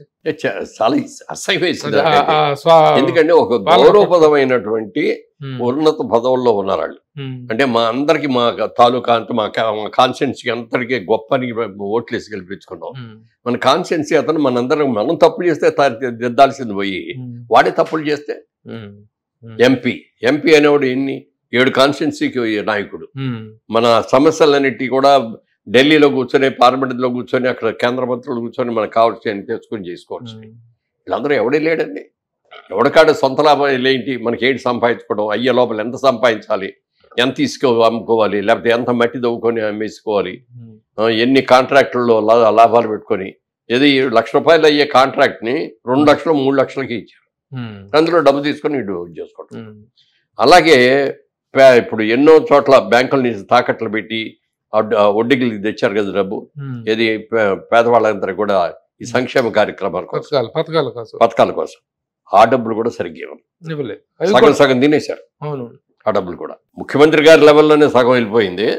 ఇక పంచేవాడు కూడా సగం. ఇది చాలా అందంగానే బటన్ నొక్కుతున్నా అంటే ఏంటి బటన్? ఇన్ని కోట్ల రూపాయలు పడ్డాయి అని చెప్పి లెక్క చెప్పడమే తప్ప అందిన వాళ్ళు పుచ్చుకున్న వాళ్ళ తాలూకు ఇది లేదు, ఎవరు చెప్పలేరు. అయ్యి అసలు మెయిన్ అసంతృప్తి అక్కడే జరిగిందండి. పథకాల పేరు మీద జరిగిన వాటిల్లో స్వపక్షంలో కొంతమందికి అందటం తప్పితే పూర్తి స్థాయిలో అందరికీ అందిని అనేటువంటిది మాత్రం 50% మాత్రమే అందినాయి. అది వాళ్ళ పార్టీకి సంబంధించిన వ్యక్తులకు మాత్రమే అందినాయి అనేటువంటిదే వాళ్ళ దగ్గర బాగా డబ్బులు పోగు చేశారండి. ఎవరు ముఖ్యమంత్రి గారి దగ్గర నుంచి, ఎమ్మెల్యేల దగ్గర నుంచి, మినిస్టర్ల దగ్గర నుంచి, ఆఫీసర్ల దగ్గర నుంచి అందరూ విపరీతంగా. ఎందుకంటే యథారాజా తథా ప్రజ అని, రాజు ఎలా ఉంటాడు అడిగితే మంత్రులు, సేనాపతులు వాళ్ళు అట్లాగే ఉంటారు, జనం కూడా అలాగే అవుతారు. ఆయన చూసి అందరూ కూడా వీళ్ళు చేస్తాండి, ఎంత చేస్తాండి, మనం మాత్రం ఎందుకు చేయాలి, ఐఏఎస్లు, ఐపీఎస్లు అందరూ పోలీసులు కానీ, ఐఏఎస్లు కానీ, ఐపీఎస్లు కానీ, డిపార్ట్మెంట్స్ వ్యవస్థలే కుదేలైపోయినటువంటిది, సరెండర్ అయిపోయినటువంటి పరిస్థితి ఎప్పుడు గతంలో చూడలేదు. ఏదన్నా వెళ్ళి ఎవరినన్నా అడుగుదామన్నా ఎక్కడ కొడతారో, ఏం చేస్తారో అని భయం. ఇది ఎప్పుడు ఇంత ముందు ఎప్పుడు లేదు. ఏ ఎమ్మెల్యే కూడా ఎదురిచ్చినా కూడా, డౌన్ ఎమ్మెల్యే అన్నా కూడా, తప్పయ్యా అట్లా అనకూడదయ్యా అని చెప్పి వెళ్ళిపోయేవారు తప్ప, అని పట్టుకొని నువ్వు తీసుకొచ్చాడు కొట్టండి నరకండి రాయని ఎవడో చెప్పలా. ఈ 5 ఏళ్లలో జరిగింది. మీరు జగన్మోహన్ రెడ్డి గారి పరిపాలన, ఆయన విధానాలు, ఆయన పద్ధతులు అనేటువంటిది పక్కన పెట్టేస్తే, మీ స్టడీ ప్రకారం ఇంకా ఎవరెవరు వ్యక్తులు ఈ పరిస్థితులకు కారణమయ్యారు అంటే చెప్పగలరు? పేర్లుగా చెప్పను నేను, నేమ్ సంబడి పేర్లుగా నేను చెప్పను, ఎందుకంటే అందరికీ తెలుసు ఎవడెవరు ఏ ఎమ్మెల్యే ఏమేమి మాట్లాడారో, ఎంత అసహ్యంగా మాట్లాడారో. రామారావు గారు లాంటి అద్భుతమైన ఫ్యామిలీలో, క్రమశిక్షణ మారుపేరుగా ఉన్న ఆ ఫ్యామిలీలో మరి చంద్రబాబు నాయుడు గారి భార్య, వాళ్ళ గురించి కూడా ఎంత హీనంగా అసెంబ్లీలో మాట్లాడుతున్నారంటే, ప్రత్యక్ష ప్రచారం జరిగేటటువంటి చోట కూడా ఆయన మాట్లాడటం, అంత దూరంగా మాట్లాడటం ఆ ఎమ్మెల్యేలు. అది చూసి ముఖ్యమంత్రి గారు చూసి నవ్వుకోవటం, తప్పురా ఇట్లా మాట్లాడకూడదు, అసెంబ్లీ ఇది అని చెప్పాల్సింది పోయి ఆ వచ్చి కూర్చొని స్పీకర్ అలాగే కూర్చొని ఎంజాయ్ చేస్తున్నాడు, కూర్చొని ముఖ్యమంత్రి గారు అలాగే ఎంజాయ్ చేస్తారంటే ఎంత బాధ అనిపించింది. ఇవాళ రోజున అంత బాగా చేసి అంత కష్టపడి చేసిన చంద్రబాబు నాయుడు గారిని జైల్లో పెట్టడం ఏంటంటే అసలు. అంటే నేనే కాదు జైల్లో, మీరు సంవత్సరంన్నర మీరు జైల్లో ఉన్నారని అనిపించడం కోసమే కదా. మీడియా కింగ్ అన్న రామోజీరావు గారిని కూడా జైల్లో పెట్టాలని మ్యాక్సిమం ట్రై చేశారు. అద్భుతమైన కంపెనీ అండి వాళ్ళది, మార్గదర్శి అనేది అండి ఇండియాలో నెంబర్ 1. అసలు చిట్ ఫండ్ కంపెనీని మీరు చూస్తే 10 ఏళ్ళు 15 ఏళ్ళు 20 ఏళ్ళ కంటే చేసిన కంపెనీలు చాలా తక్కువ ఉంటాయి. బోర్డు తిప్పేసి ఎక్కువ ఉంటాయి. అలాంటిది ఒక బ్యాంకు కంటే, ఇప్పుడు స్టేట్ బ్యాంక్ ఆఫ్ ఇండియా లాంటిది దాంట్లో కూడా తప్పులు జరిగినాయంటే పెద్ద పెద్ద ఇండస్ట్రీస్ వాళ్ళకు తీసుకెళ్ళి డబ్బులు ఇవ్వటం, వాళ్ళు కట్టలేకపోవటం, అట్లాంటివి ఎన్నో జరిగినాయి. కానీ ఇక్కడ ఎక్కడ జరగలే అట్లాంటిది. ₹1 మాకు అక్కడ ఇచ్చింది రాలేదు, మా డబ్బులు పాయినా మాకు డబ్బులు ఇవ్వలేదు అని నేను ఒక్క కంప్లైంట్ లేదు. అలాగే చాలా మంది ఇంట్రెస్ట్ ఇది వాళ్ళు ఇస్తున్నారు, మనం దగ్గర డబ్బులు తీసుకెళ్ళి మనం బ్యాంకులో దాచుకుంటే చిట్ ఫండ్లో మనం ఇన్వెస్ట్ చేస్తే మనకు ఇయర్లీ ఇంత వస్తుంది అని చెప్పి ఎంతో మంది డిపాజిట్లు అక్కడ పెట్టారు. సంవత్సరానికి ఒకసారి ఇదిగో మీకు వడ్డీ ఇస్తాను తీసుకెళ్ళండి అంటే కూడా ఉండి సార్, అక్కడే ఉండి సార్, మాకు కావాల్సినప్పుడు తీసుకుంటామని. అది నమ్మకం, ఆయన మీద ఉన్న నమ్మకం. వాటి మీద రైట్ చేసిన రోజున ఈ వెళ్ళిన నాయకులందరూ కూడా రైటింగ్కి వెళ్ళిన ఆఫీసర్లు కానీ ఎవరైనా సరే కొన్ని వీళ్ళే రాసుకొని వెళ్ళి అది ఎంప్లాయీ మేనేజర్లను సంతకం పెట్టండి అన్నారు. చూడండి, అది చాలా భయంకరంగా ఉంది. అది జరగలేదు, ఎప్పుడు మేము తప్పు చేయలేదు, మేము ఎలా పెడతా ఉండే అని చెప్పి సంతకాలు కూడా పెట్టాలి. స్టాఫ్ని కూడా హ్యాట్స్ ఆఫ్ చెప్పాలి. డబ్బులు కక్కుర్తిబడి సంతకాలు పెట్టేసేసి పెట్టితే రామజీరావు పరిస్థితి ఏమయ్యేది? ఆయన జైల్లో ఉండేవాడు.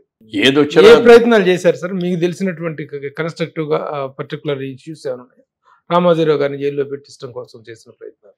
మార్గదర్శి చేశారు కదా, ఎంత పని చేశారు. మార్గదర్శిని చాలా డ్యామేజ్ చేశారు. రామోజీ ఫిల్మ్ సిటీలో గవర్నమెంట్ పగల కొట్టానికి కూరలు కొట్టానికి చూశారు, అది చేయడానికి చేయలేకపోయారు. అదంటే ఇక్కడ ప్రభుత్వానికి సంబంధించింది ఏదైనా. ఇప్పుడు కాదు, నేను అంతకుముందు కూడా రాజశేఖర రెడ్డి గారు సెక్రటరీ కూడా ఇప్పుడు కూడా ట్రై చేశారు రామోజీరావుని. ప్రత్యేకంగా ఒక ఎంపీ గారిని ఆ పని మీదే పెట్టాడు, రాజమండ్రి ఎంపీ గారిని. పూర్తిగా అసలు ఆ రామోజీరావులో ఉన్న డిఫెక్ట్స్ ఏంటి అవన్నీ అనటం, ఆ మార్గదర్శిలో ఏమున్నాయి, రామోజీ ఫిల్మ్ సిటీలో ఏమి ల్యాండ్స్ ఉన్నాయి, ఇది ప్రైవేట్ వాళ్ళ ల్యాండ్స్ ఎన్ని ఉన్నాయి, గవర్నమెంట్ ల్యాండ్స్ ఎన్ని ఉన్నాయి, ఇవన్నీ దానికోసం ఒక మనిషినే పెట్టాడు కదా. పోర్ట్ఫోలియో అప్పగిచ్చారు, పోర్ట్ఫోలియో ఆయనకి ఇచ్చేసారు. అన్ని రకాలుగా చేసినా ఆయన తప్పు చేయలేదు కాబట్టి ఎవరు ఎన్ని చేసినా ధైర్యంగా నిలబడ్డాడు. ఆయన అరెస్ట్ చేయడానికి కూడా చాలా చేశారు. చంద్రబాబు నాయుడు గారిని చేయగలిగారు, అది కూడా అన్యాయంగా చేయగలిగారు. ఆయన ఎక్కడో టూర్లో ఉంటే, ఆ గెస్ట్ హౌస్ లో ఉంటే మిడ్ నైట్ వెళ్ళి తలుపులు కొట్టేసేసి 3 గంటలకి తీసుకెళ్లి కార్లో ఎక్కించుకొని ఎక్కడ తీసుకెళ్లాలో తెలియదు, ఏం చేయాలో తెలియదు, వాళ్ళకి ఇన్స్ట్రక్షన్స్ లేవు. అప్పటికి వేసేసుకుని కారులో 24 గంటలు కారులోనే తిప్పారు. తిప్పి చివరికి ఎక్కడో ఒక చోట తీసుకెళ్లి ఎఫ్ఐఆర్ రాయాలి కదా, రసీదు చేసి తీసుకెళ్లి జైలు పెట్టారు. ఎన్ని కేసులు పెట్టారంటే, ఒక కేసులో జామీన్ తెచ్చుకున్నా ఇమ్మీడియట్ గా బయటకు వెళ్ళగానే మళ్ళీ అరెస్ట్ చేసి తీసుకురావడానికి కావాల్సి కూడా పెట్టుకున్నారు. సార్, ఇప్పుడు ఈ డిస్ట్రక్షన్స్ అనేటువంటి పాయింట్లో వస్తే అమరావతి అనేటువంటి నెంబర్ 1 డిస్ట్రక్షన్ అది జరిగింది.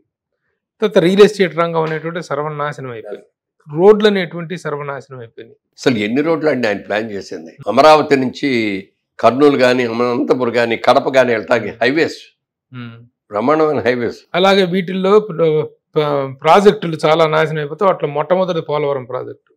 పోలవరం అనేటువంటి నిన్న చంద్రబాబు నాయుడు గారు చూసి వచ్చి ఆయన చేశాడు. ఆ కాపర్ డ్యామ్ ఎన్ని ఇదవటానికి పాడైపోవడానికి కారణం వీళ్ళే. ముందు రాగానే ఏంటంటే డిస్ట్రిక్టివ్ మెంటాలిటీ కదా, నవేగా వాళ్ళు చాలా అద్భుతంగా కడుతున్నారు కాంట్రాక్ట్స్, ఒక ప్రిస్టేజియస్. చంద్రబాబు నాయుడు గారు కూడా చెప్పారు, ఏమంటే మీకు లాభాలు వచ్చినా రాకపోయినా ఇంత పెద్ద ప్రాజెక్ట్ చేస్తామని క్రెడిట్ ఉంటుందండి మీకు అని చెప్పి చాలా ఒప్పించి చేయించారు. ఆయనకు వాళ్ళు కూడా ఎంతో హుషారుగా ఉండి ఎక్కడెక్కడి నుంచో పెద్ద పెద్ద మిషనరీ అంతా కూడా తెప్పించి చాలా బాగా చాలా స్పీడ్గా ఆయన డే అండ్ నైట్ అసలు ఊపిరాడిని ఇచ్చేవాడు కదా, అంత బాగా చేశారు. ఎప్పుడైతే ఆ గవర్నమెంట్ వచ్చిందో ఈ కాంట్రాక్టర్ని ఎందుకు ఉంచాలి, నేను తీసేయాలి అని చెప్పి అదేమిటి అంటే మీరందరూ కలిసి రివర్స్ టెండరింగ్ అని చేశారు. దాన్ని ఇప్పుడు మళ్ళీ మేము తగ్గించి డబ్బు సేవ్ చేస్తామని చెప్పి తగ్గించి సిడెంట్ చేశారు. ఏం చేశారు, దానికి ఎంత అనుభవం కావాలి, ఎంత ఎక్విప్మెంట్ కావాలి, ఎంత కమిట్మెంట్ కావాలి, అవి ఏమి లేకుండా చేశారు. సర్వనాశనం అయిపోయింది. అదే గవర్నమెంట్ చంద్రబాబు నాయుడు గారే కనుక 5 ఏళ్ళు తెలుగుదేశం ప్రభుత్వం అయిన తర్వాత గెలిచి మొన్న 5 సంవత్సరాలు కూడా గెలిచి ఉన్నట్టయితే అమరావతి పూర్తి అయిపోయేది, పోలవరం పూర్తి అయిపోయేది, ఇంకా ఎన్నో ఇండస్ట్రీస్ వచ్చాయి, అయిపోయినాయి. ఉన్నాళ్ళకు కూడా పొగబెట్టి పంపించారు కదా. అమర్రాజా బ్యాటరీస్ అనేది ఒక అద్భుతమైన ఇండస్ట్రీ. వాళ్ళు అమెరికా నుంచి మన దేశం వెళ్ళిన అక్కడ మనం ఇండస్ట్రీ చేసి అక్కడ చేయాలి అని చెప్పి వాళ్ళు అక్కడి నుంచి మానేసి వచ్చారు. ఎవరిని గవర్నమెంట్ నాకు ఎంత సైట్ ఇస్తారు అంత సైట్ ఇస్తారు కూడా అడగల. వాళ్ళ సొంత పొలాల్లో వాళ్ళు అక్కడ కొనుక్కొని వాళ్ళ దాంట్లో వాళ్ళు కట్టుకున్నారు. గవర్నమెంట్ దగ్గర నుంచి కూడా ₹1 తీసుకోలేదు. వాళ్ళు తీసుకొట్టి అంత బాగా చేస్తా పెద్ద కంపెనీ చేస్తే వాళ్ళకి పొగబెట్టి ఇది పొల్యూషన్, ఇదంతా పొల్యూషన్ వస్తుంది అని కరెంట్ అయ్యి వాళ్ళ కరెంటే కూడా ఆఫీసర్ మొత్తం చేస్తే వాళ్ళకి జనరేటర్లు ఉన్నాయి కాబట్టి జనరేటర్ మీద అట్లా మెయింటైన్ చేసుకున్నారు. ఇంకా దీంట్లో పొల్యూషన్ వస్తుంది, ఊతబడైపోవాలని ఎన్నో ట్రై చేశారు. చివరికి ఇప్పుడు ఏమైంది, అమర్రాజా వాళ్ళు ఈ దెబ్బలతో ఇక్కడ ఎందుకు అని చెప్పి ఇప్పుడు తెలంగాణలో ఒకటి తీసుకుంటున్నారు, తమిళనాడులో ఒకటి చేస్తారు, ఇంకెక్కడో నార్త్ లో కొన్ని చోట్ల చేస్తారు. ఇవన్నీ ఆంధ్రాలో వచ్చాయి కదా. ఎంతమందికి ఎంప్లాయ్మెంట్ వచ్చేది, గవర్నమెంట్కి ఎంత ఇన్కమ్ వచ్చేది, మరి అవన్నీ పోయినాయి కదా. సార్ ఇప్పుడు దెబ్బతిన్న వ్యవస్థల్లో కానీ దెబ్బతిన్నటువంటి విషయాల్లో కానీ తిరుమల పవిత్రత అనేటువంటిది కూడా ఒక పెద్ద ప్రశ్న. చాలా భయంకరం. ఎందుకంటే వెంకటేశ్వర స్వామిని మనం చాలా పవిత్రంగా చూసుకుంటాం. వెంకటేశ్వర స్వామి అంటే ఒకసారి అట్లాగే రాజశేఖర రెడ్డి గారు కూడా 7 కొండల్లో ఎందుకు అన్ని కొండలో 3 కొండల దానిలో మిగిలింది తీసుకొని మనం ఏదో పెద్ద చర్చ కట్టాలి అది అని చెప్పి ప్లాన్ చేశారు.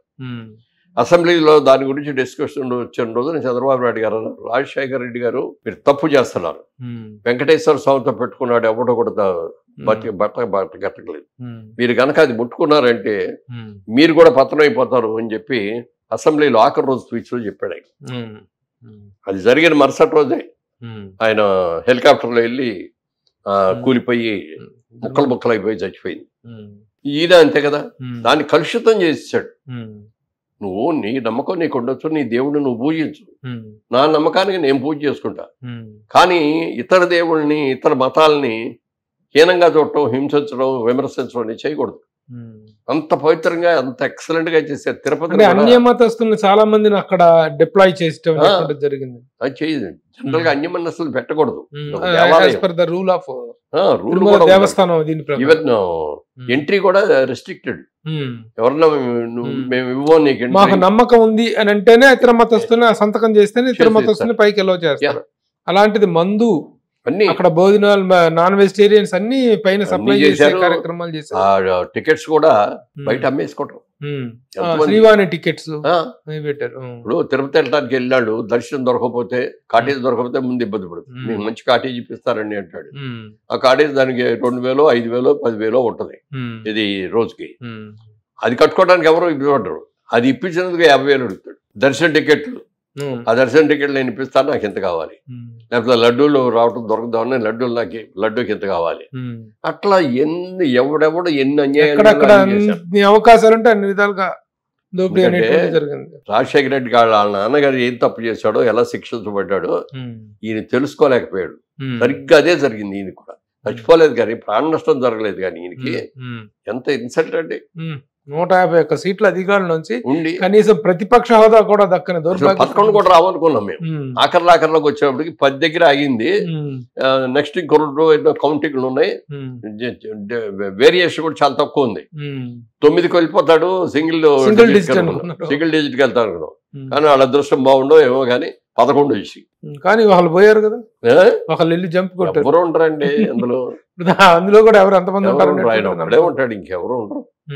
అలాగే ఎంపీలు కూడా లాస్ట్ ఎమ్మెల్సీలు, ఎంపీలు, రాజ్యసభ సభ్యులు కూడా ఉన్నారు కదా, వాళ్ళందరూ కూడా అట్లాగే ఇప్పుడు వెళ్తుంటే రోడ్డు మీద తను వెళ్తుంటే పరదాలు కప్పటము, రోడ్లు క్లోజ్ చేయటం, అంతకంటే ఎక్కడికక్కడ దుర్మార్గం, చెట్లు కొట్టేసేయటం, ట్రాఫిక్లు స్తంభింపజేయటం. ముఖ్యమంత్రి వెళ్తుంటే చక్కగా చూసి అభివాదం చేసుకోవచ్చు, జనం హ్యాపీగా నమస్కరిస్తారు, విష్ చేస్తారు. అది వదిలేసి పరదాలు కట్టేసేయటం, ఈ పర్యటనకు బయలుదేరడంటే భయం వేసేటువంటి పరిస్థితులను కల్పించినటువంటి ఇది కనిపించింది అక్కడ. పాదయాత్ర చేసాం, అందరు జనం మధ్యలోకి వెళ్ళారు. ఆ రోజున చంద్రబాబు నాయుడు గారు వెళ్ళనివ్వకూడదు అని అనుకుంటే నువ్వు వెళ్ళగలిగేవాడివా? ఎవరి పార్టీ వాళ్ళది ఎవరి ప్రచారం వాళ్ళు చేసుకుంటారని చెప్పి పోలీసులు కూడా మీకు కావాల్సిన సౌకర్యాలు ఇవ్వండి వాళ్ళకి అన్నాడే తప్ప వాళ్ళకి ఇది వద్దు, వాళ్ళని అరెస్ట్ చేయండి అని చెప్పి పేరు దాంట్లో ఎంతమందిని అరెస్ట్ చేయించారు. ఆ విధంగా పాపం ఆడాళ్ళని చేతులు పెట్టి లాగి ఇది చేసేసి ఏనంగా నేల మీద ఈడ్చి, సో ఇది ఏదో తప్పు చేస్తానంటే ఆ తప్పు నువ్వు కొంతవరకే చేయగలవు. దేవుడు అన్నీ చూస్తూ ఉంటాడు. ఎవరిని ఎక్కడ ఎలా శిక్షించాలో దేవుడికి తెలిసినట్టుగా ఎవరికి తెలియదు. అలాగే ఈనాటి ఈ చారిత్రాత్మక విజయంలో పవన్ కళ్యాణ్ పాత్ర అనేటువంటి దాన్ని మీరు ఎలా అభివర్ణిస్తారు, ఎలా అభినందిస్తారు? ఈ done a very good job sir. ఎందుకంటే ఆయన మొదటి నుంచి అన్నాడు నెగిటివ్ వర్డ్ని మనం డివైడ్ చేయకుండా ఉండాలి. మనం పని చేసుకున్నాం అనుకోండి డైల్యూట్ అయిపోద్ది, వాళ్ళకి అడ్వాంటేజ్ అవుద్ది. మనం కలిసి చేద్దాం, ఒక కూటమిగా ఏర్పడదాం అని చెప్పి చంద్రబాబు నాయుడు గారికి డైరెక్ట్గా వెళ్ళి ప్రపోజల్ ఇచ్చింది ఆయనే ఇచ్చాడు. అలాగే మోడీ గారి దగ్గరికి వెళ్ళి మనం 3 పార్టీలు కలిపి చేయాలి అంటే బీజేపీకి అక్కడ అంత పవర్ ఓటింగ్ లేకపోయినా కూడా బీజేపీ కూటమిలో ఉంది అనేటతో లా అండ్ ఆర్డర్ ఇదైంది. ఆఫీసర్స్ అందరూ కూడా మరి ఆఫీసర్స్ ఐఏఎస్లు కానీ ఐపీఎస్లు కానీ అలర్ట్ అయ్యి ఏం గొడవలు జరగకుండా చేశారు. అప్పటికి చిలకలూరుపేట సభలో ప్రధానమంత్రి పాల్గొన్న సభని డిస్టర్బ్ చేయడం, ఈ కూటమి కనుక ఏర్పడకపోయి ఉన్నట్టయితే ఎలక్షన్స్ చేయనిచ్చేవారు కాదు, జరిగేది కాదు. నామినేషన్ వేద్దామని వెళ్ళేవాడిని వెళ్ళనిచ్చేవారు కాదు. అన్ని ఇనానిమస్లు చేసేసుకునేవారు, వాళ్ళందరినీ ఆపేసేసి ఇది చేసి కొడితే వీలైతే కొట్టి ఇనానిమస్లు చేసుకునేవారు. ఆయన అనుకున్నట్టుగా వైనాట్ 175 వచ్చిండే. బీజేపీని కలుపుకోవటం మనంగా మనకు ఓటింగ్ తక్కువ వచ్చింది కొంత, ఎందుకంటే వాళ్ళ మీద ఉన్న వ్యతిరేకత అంటే ముస్లిం ఓటు మనకి డివైడ్ అయ్యింది. ఇదివరకు పడ్డంత ఓటు పడలా, అయినా సరే బట్ ఎలక్షన్స్ అద్భుతంగా జరిగింది. అంతమంది ఇప్పుడు ఏదో గొడవలు జరుగుతున్నాయంటే ఇంట్లో ఉన్న ఫ్యామిలీలో ఉన్న లేడీస్ వెళ్తారు అక్కడికి, వద్దండి అక్కడ గొడవలు జరుగుతున్నాయని మనకి వద్దు, వద్దులే అని ఉంటారు. నిర్భయంగా వెళ్ళారు అందరూ. రాత్రి 11-12 దాకా కూడా లైన్లో ఉండి ఓట్లేశారు. ఇప్పుడు డిప్యూటీ సీఎంగా పదవి ప్రమాణ స్వీకారం చేసిన పవన్ కళ్యాణ్ కు సమాన స్థాయిని, సమాన హోదాని ఆల్మోస్ట్ తనతో పాటు ఒక ప్రిఫరెన్స్ ఇస్తున్నారు చంద్రబాబు నాయుడు గారు. ప్రతి ప్రభుత్వ కార్యాలయంలో కూడా తన ఫోటోతో పాటు పవన్ కళ్యాణ్ ఫోటో కూడా ఉండాలి. ఎక్సలెంట్ అది ఆ నిర్ణయం పట్ల మీరు ఎలా? ఎక్సలెంట్ అంతే, అది చంద్రబాబు నాయుడు గారికి గొప్పతనం అది. ఎందుకంటే జనరల్ గా ముఖ్యమంత్రి ఫోటో పెడతారు, డిప్యూటీలో 2-3 పెట్టాం ఇంతకుముందు మనమే. కానీ ఈసారి ఒక్కరికే ఇచ్చారు, ఉప ముఖ్యమంత్రి అనే పదవి ఒక్కరికే ఇచ్చారు. ఈవెన్ తెలంగాణలో కూడా చూడండి, తెలంగాణలో ఉప ముఖ్యమంత్రికి ఇద్దరికి ఇద్దాం అనుకున్నాడు ఆయన. ఆయనకి ఎప్పుడైతే తెలిసిందో మరి ఆయన ఇస్తే నాకు ఒక్కరికే ఉండే, లేకపోతే వద్దు నాకు మినిస్ట్రీ కూడా వద్దు అని చెప్పాను నేను. ఇక ఎందుకైనా వచ్చి ఇదంతా గొడవలు అని చెప్పి వాళ్ళు కూడా సర్దుకున్నారు. కాంగ్రెస్ లో కూడా ఒకళ్ళే ఉప ముఖ్యమంత్రి. అలాగే అది మనకు కూడా ఆంధ్రప్రదేశ్లో కూడా ఒక్కడికే ఇచ్చారు. ఇక పవన్ కళ్యాణ్కి ఒక్కడికే ఇచ్చారు ఆ ఇంపార్టెన్స్. బీజేపీ నుంచి కూడా ఒకళ్ళకి ఇవ్వచ్చు కదా, లేకపోతే తెలుగుదేశంలో ఇంకోటి సీనియర్ నాయకుడు ఇంకోటికి ఇవ్వచ్చు కదా, వాళ్ళకి ఎవరికి ఇవ్వకుండా డైల్యూట్ చేయడం ఇష్టం లేదు ఆ పోస్ట్ తాలూకు డిగ్నిటీను. ఎందుకంటే ఈ కూటమికి ఏర్పాటు చేసింది ఎవరు అంటే పవన్ కళ్యాణ్ ఇనిషియేట్ తీసుకున్నాడు. దానికి చాలా మాటలు పడ్డాడు, చాలా అవమానాలు పడ్డాడు. ఇప్పుడు ఆయన పార్టీలో ఆయన 22-21 సీట్లు ఇచ్చారు. 21 సీట్లు వస్తే పార్టీ వాళ్ళు అన్నారు ఏంటిది అసలు మనం ఏమనుకుంటున్నారు, మన పవర్ ఏంటి, అంత తక్కువ సీట్లు ఒప్పుకోవటం ఏంటని చెప్పంటే ఒకటే చెప్పాడు, మనకి ఎన్ని సీట్లు ఇచ్చారు అది కాదు ముఖ్యం, మనం గెలవాలి, ఎన్ని గెలిచామనేది ముఖ్యం. చాలు ఇచ్చిన 24లో కూడా 3 సాక్రిఫైస్ చేశాడు, తీసుకెళ్ళి మరి బీజేపీకి ఇచ్చారు. మరి వాళ్ళ రోజున 21 గెలిచాడు కదా, ఎంత గొప్పది. ఇది ప్రపంచ రాజకీయ చరిత్రలో ఎంతవరకు జరగనటువంటిది. 100% రావడం ఎక్కడ జరగలేదు, అలాంటి సాధించగలిగాడు. అతను కూడా ఇవాళ చూసుకుంటే పవన్ కళ్యాణ్ లో కూడా మెచ్యూరిటీ వచ్చింది బాగా. ఇదివరకు ఆవేశపడిపోయి అది ఇది అనేవాడు. ఇప్పుడు మీరు ఈ మధ్యకాలంలో మాట్లాడిన ఎలక్షన్ల ముందు మాట్లాడిన చూస్తే చాలా సింపుల్ గా, చాలా పద్ధతిగా, ఇప్పుడు న్యాయంగా మరి అతనుకున్న ఎమోషన్కి గవర్నమెంట్లోకి వచ్చిన తర్వాత చాలా మంది మీద ప్రతీకారం తీర్చుకోవచ్చు కదా, ఆయన తీర్చుకోవట్లేదు, చంద్రబాబు నాయుడు గారు తీర్చుకోవాలి. బట్ ఆఫీసర్స్ మాత్రం కొంతమందిని వాళ్ళు ఎలా చేశారనే దానికి చూసి సఫర్ అయ్యి అలాంటి వాళ్ళు మాత్రం పక్కన పెడుతున్నారు. లోకేష్ రెడ్ బుక్ మీద మీ అభిప్రాయం ఏంటి? అది నిజంగా ఆ రోజున ఎట్లా అంటున్నాడు ఏంటి అని అనుకున్నాం మేము. ఆ రెడ్ బుక్ అన్నది వచ్చిన తర్వాత యూత్ లో కానీ జనం నుంచి కూడా ఎంత క్రేజ్ వచ్చిందో చెప్పడానికి లేదు. ఇద్దరు ఆ నాయకుడు అంటే ఇట్లా ఉండాలి, ఇలా బెదిరించాలి. చంద్రబాబు నాయుడు గారు అన్ని కూడా చాలా సాఫ్ట్ గా, చాలా మర్యాదగా, చాలా పద్ధతిగానే ఉంటాడు. మరి యువరక్తం కదా ఇది, జాగ్రత్త, నేను అందరిని చూస్తాను, మిమ్మల్ని అందరినీ కూడా రెడ్ బుక్ లో రాసుకుంటున్నా, మీ అందరు అంత చూస్తామని చెప్పి అన్నదాన్ని శభాష్రా అన్నారు జనం. ఇప్పుడు చాలా విచిత్రమైనటువంటి, చాలా అభినందనీయమైనటువంటి పరిణామం ఏంటంటే, ప్యాకేజ్ స్టార్ అని, ఫ్యామిలీ స్టార్ అని, పిల్లలు ఎక్కువ అని, పిల్లల విషయం, వ్యక్తిగత విషయము, తర్వాత వీకెండ్ స్టార్ అని ప్యాకేజీ తీసుకుని రకరకాలుగా పవన్ కళ్యాణ్ విమర్శిస్తే వీటన్నిటికీ ఒక చంపపెట్టు లాంటి సమాధానంగా అతను ఒక అద్భుత విజయాన్ని సాధించారు. అలాగే పప్పు అని లోకేష్ని పప్పు పేరే పప్పు, ఆ విధంగా అతన్ని దారుణంగా అవమానించారు. కానీ వీళ్ళిద్దరూ ఇంత పవర్ఫుల్ గా ఎమర్జ్ అవ్వటం అనేటువంటి దాన్ని మీరు ఎలా చూస్తారు? ఎక్సలెంట్ అండి ఆ విషయం. మరి అది ఆ గొప్పతనం లోకేష్ లో ఉందా, మన చంద్రబాబు నాయుడు గారిలో ఉందా, లోకేష్ లో ఉందా అనేది మనం చెప్పలేం. కానీ బట్ ఎవ్రీబడి వాళ్ళ లిమిట్స్ లో ఎలా ఉండాలి, ఎలా చెయ్యాలి, మనం కూటమిని ఎలా స్ట్రెంగ్తన్ చేసుకోవాలి అనేది ముగ్గురు కూడా చాలా ఇదిగా చేశారు. మోడీ గారు అసలు ఒకప్పటి లోకేష్ కి ఇప్పుడు మాట్లాడుతున్న లోకేష్ కి సంబంధం లేదు. ఎంత ఫైర్ బ్రాండ్ గా మాట్లాడుతున్నాడో, ఎంత మెచ్యూరిటీగా మాట్లాడుతున్నాడో, అతనికి పప్పు అని పెట్టిన వాళ్ళందరికీ ఇప్పుడు మొహం ఇప్పుడు ఎక్కడ పెట్టుకుంటారు అనేటువంటి అర్థం కావట్లేదు. నిజంగా చాలా డైనమిక్ గా తయారవుతాను. అసలు అంతకుముందు కొంచెం లావుగా, ఇది పర్సనాలిటీ కూడా హీరోయిన్ పర్సనాలిటీ లాగా తయారైపోయింది. చేసిన తర్వాత ఎంత ట్రిమ్ అయిపోయాడు మనిషి. పాదయాత్ర చేయటం వాళ్ళ పరిచయాలు విపరీతంగా పెరిగినాయి. జనాన్ని వెళ్ళి చూశాడు, జనాల కష్టాలు చూశారు, వాళ్ళు ఏ పరిస్థితిలో ఉన్నాడో చూసి వచ్చాడు. అదే పాదయాత్రలో బిగినింగ్ లోనే తారక రత్నం చనిపోవటం అనేది ఒక దురదృష్టకర సంఘటన అయితే దాన్ని కూడాను చాలా విమర్శలు పాలు చేశారు. దాన్ని కూడా దీనికి ఐరన్ లెగ్ అని, ఈ పాదయాత్ర సాగదని, ఇదని అని చెప్పేసి ఫస్ట్ డేస్ మోరల్ గా ఒక దెబ్బ కొట్టడం జరిగింది. అయినా సరే ఈ కంటిన్యూడ్ చేశాడు. చాలా కష్టాలు పెట్టారు వాళ్ళని. పర్మిషన్ పర్మిషన్ లేదంటావు, పోలీసు వాళ్ళు పర్మిషన్ లేదంటావు, రానివ్వకుండా ఆఫ్ చేసి. మీరందరూ పాదయాత్ర చేసినప్పుడు చంద్రబాబు నాయుడు ఏమన్నా ఇప్పుడు ఆపాడు మిమ్మల్ని? వాళ్ళు ఇవ్వబట్టే కదా మీరు వెళ్ళి తిరగలిగారు. మీరు అది ఏళ్ళ దగ్గరకు వచ్చినప్పుడు మీకేంటి, మీకు భయం ఉండి మీ తిరిగేస్తే ఏదో వచ్చేస్తుంది, మనకి దెబ్బతిపడిపోతాం అని అనుకొని ఫీల్ అయ్యి కదా ఇచ్చేసింది. ఎన్ని అడ్డంకులు చేయాలన్నట్టు చేశారు. అలాగే అమరావతి రైతులు తిరుపతి దేవుడి దగ్గరికి వెళ్ళి దర్శనం చేసుకొని చెప్పి రావాలని చెప్పి పాదయాత్రకు వెళ్తాండి. వాళ్ళని ఎన్ని ఇబ్బందులు పెట్టారు. సత్రంలు ఇచ్చేవారు కాదు, హోటల్స్ ఇచ్చేవారు కాదు, వాళ్ళు ఎక్కడనే ఎంటర్ అవ్వని ఇచ్చేవారు కాదు. రాత్రి వాళ్ళు ఎక్కడ పడుకున్నారో ఏమున్నారో పాపం ఆడాళ్ళు, మహిళలు ఎప్పుడు ఇంట్లో బయటికి రాని ఆడాళ్ళు కూడా ఎంత బాధలు పడ్డారు. ఎంత చక్కగా అనుకున్న దాన్ని సాధించడానికి అమరావతి రైతులు తీసుకున్నటువంటి నిర్ణయం కానీ ఎక్సలెంట్. అట్లాగే పవన్ కళ్యాణ్ మీద వ్యక్తిగతంగా విమర్శలు చేసి అతని ఫ్యామిలీని ఇచ్చేయటం అనేటువంటి దాన్ని మీరు ఒక ఫిలిం పర్సనల్ గా ఎలా మీరు చూస్తారు? దాని పట్ల మీ విశ్లేషణ ఏంటి? అతను వ్యక్తిగతంగా విమర్శించారు కదా, అతనికి ఏ ప్రాబ్లమ్స్ వచ్చినాయి, డైవర్స్ చేసుకొని రెండోది పెళ్లి చేసుకున్నాడు. కానీ 3 పెళ్లిళ్ళు అంటే ముగ్గురు పిల్లలతో తిరిగాడు అయినా లేదు కదా, ఇల్లీగల్ గా అయ్యేవి లేవు కదా. నీతిగా చేసుకున్నాడు, డైవర్స్ తీసుకున్నాడు, మళ్ళీ పెళ్లి చేసుకున్నాడు, పడలేదు, ఏదో విడిపోయారు. అదే విడిపోయారు. ఎంతమందికి విడిపోవట్లేదు ఇప్పుడు. అంటే దాన్ని తీసుకొని పెద్ద హైలైట్ చేసి ఇప్పుడు చేస్తే దాని ద్వారా కూడా లబ్ధి పొందాలనుకుంటే అది కూడా ఒక ఇది అయిపోయింది. నెగిటివ్ వచ్చినప్పుడు అన్ని నెగిటివ్ వస్తాయి వాళ్ళకి, పాజిటివ్ వచ్చినప్పుడు అన్ని పాజిటివ్. నిజంగా ఎలక్షన్ అయిన తర్వాత ఎవరికాళ్ళు ఆళ్ళు అనుకున్నారో మేము అనుకున్నాం. 82% పోలింగ్ అయింది, గ్రాండ్ గా ఉంటుంది, మనమే గెలిచేస్తామని మేము అట్లా అనుకున్నాము.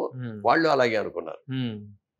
చివరికి లోపల గుండె కొట్టుకుంటానే ఉంది, అవుద్దా లేదా అని.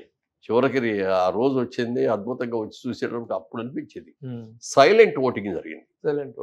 ఎవరు కూడా ఓటేసి వచ్చిన నేను పలానా పార్టీకి ఓటేసానని ఎవరు బయట చెప్పాలి. వైలెన్స్ అగెనిస్ట్ గా సైలెంట్ ఓటింగ్ జరిగింది. అబ్బా ఇది కరెక్ట్, వైలెంట్ కి అగెనిస్ట్ గా సైలెంట్ ఓటింగ్.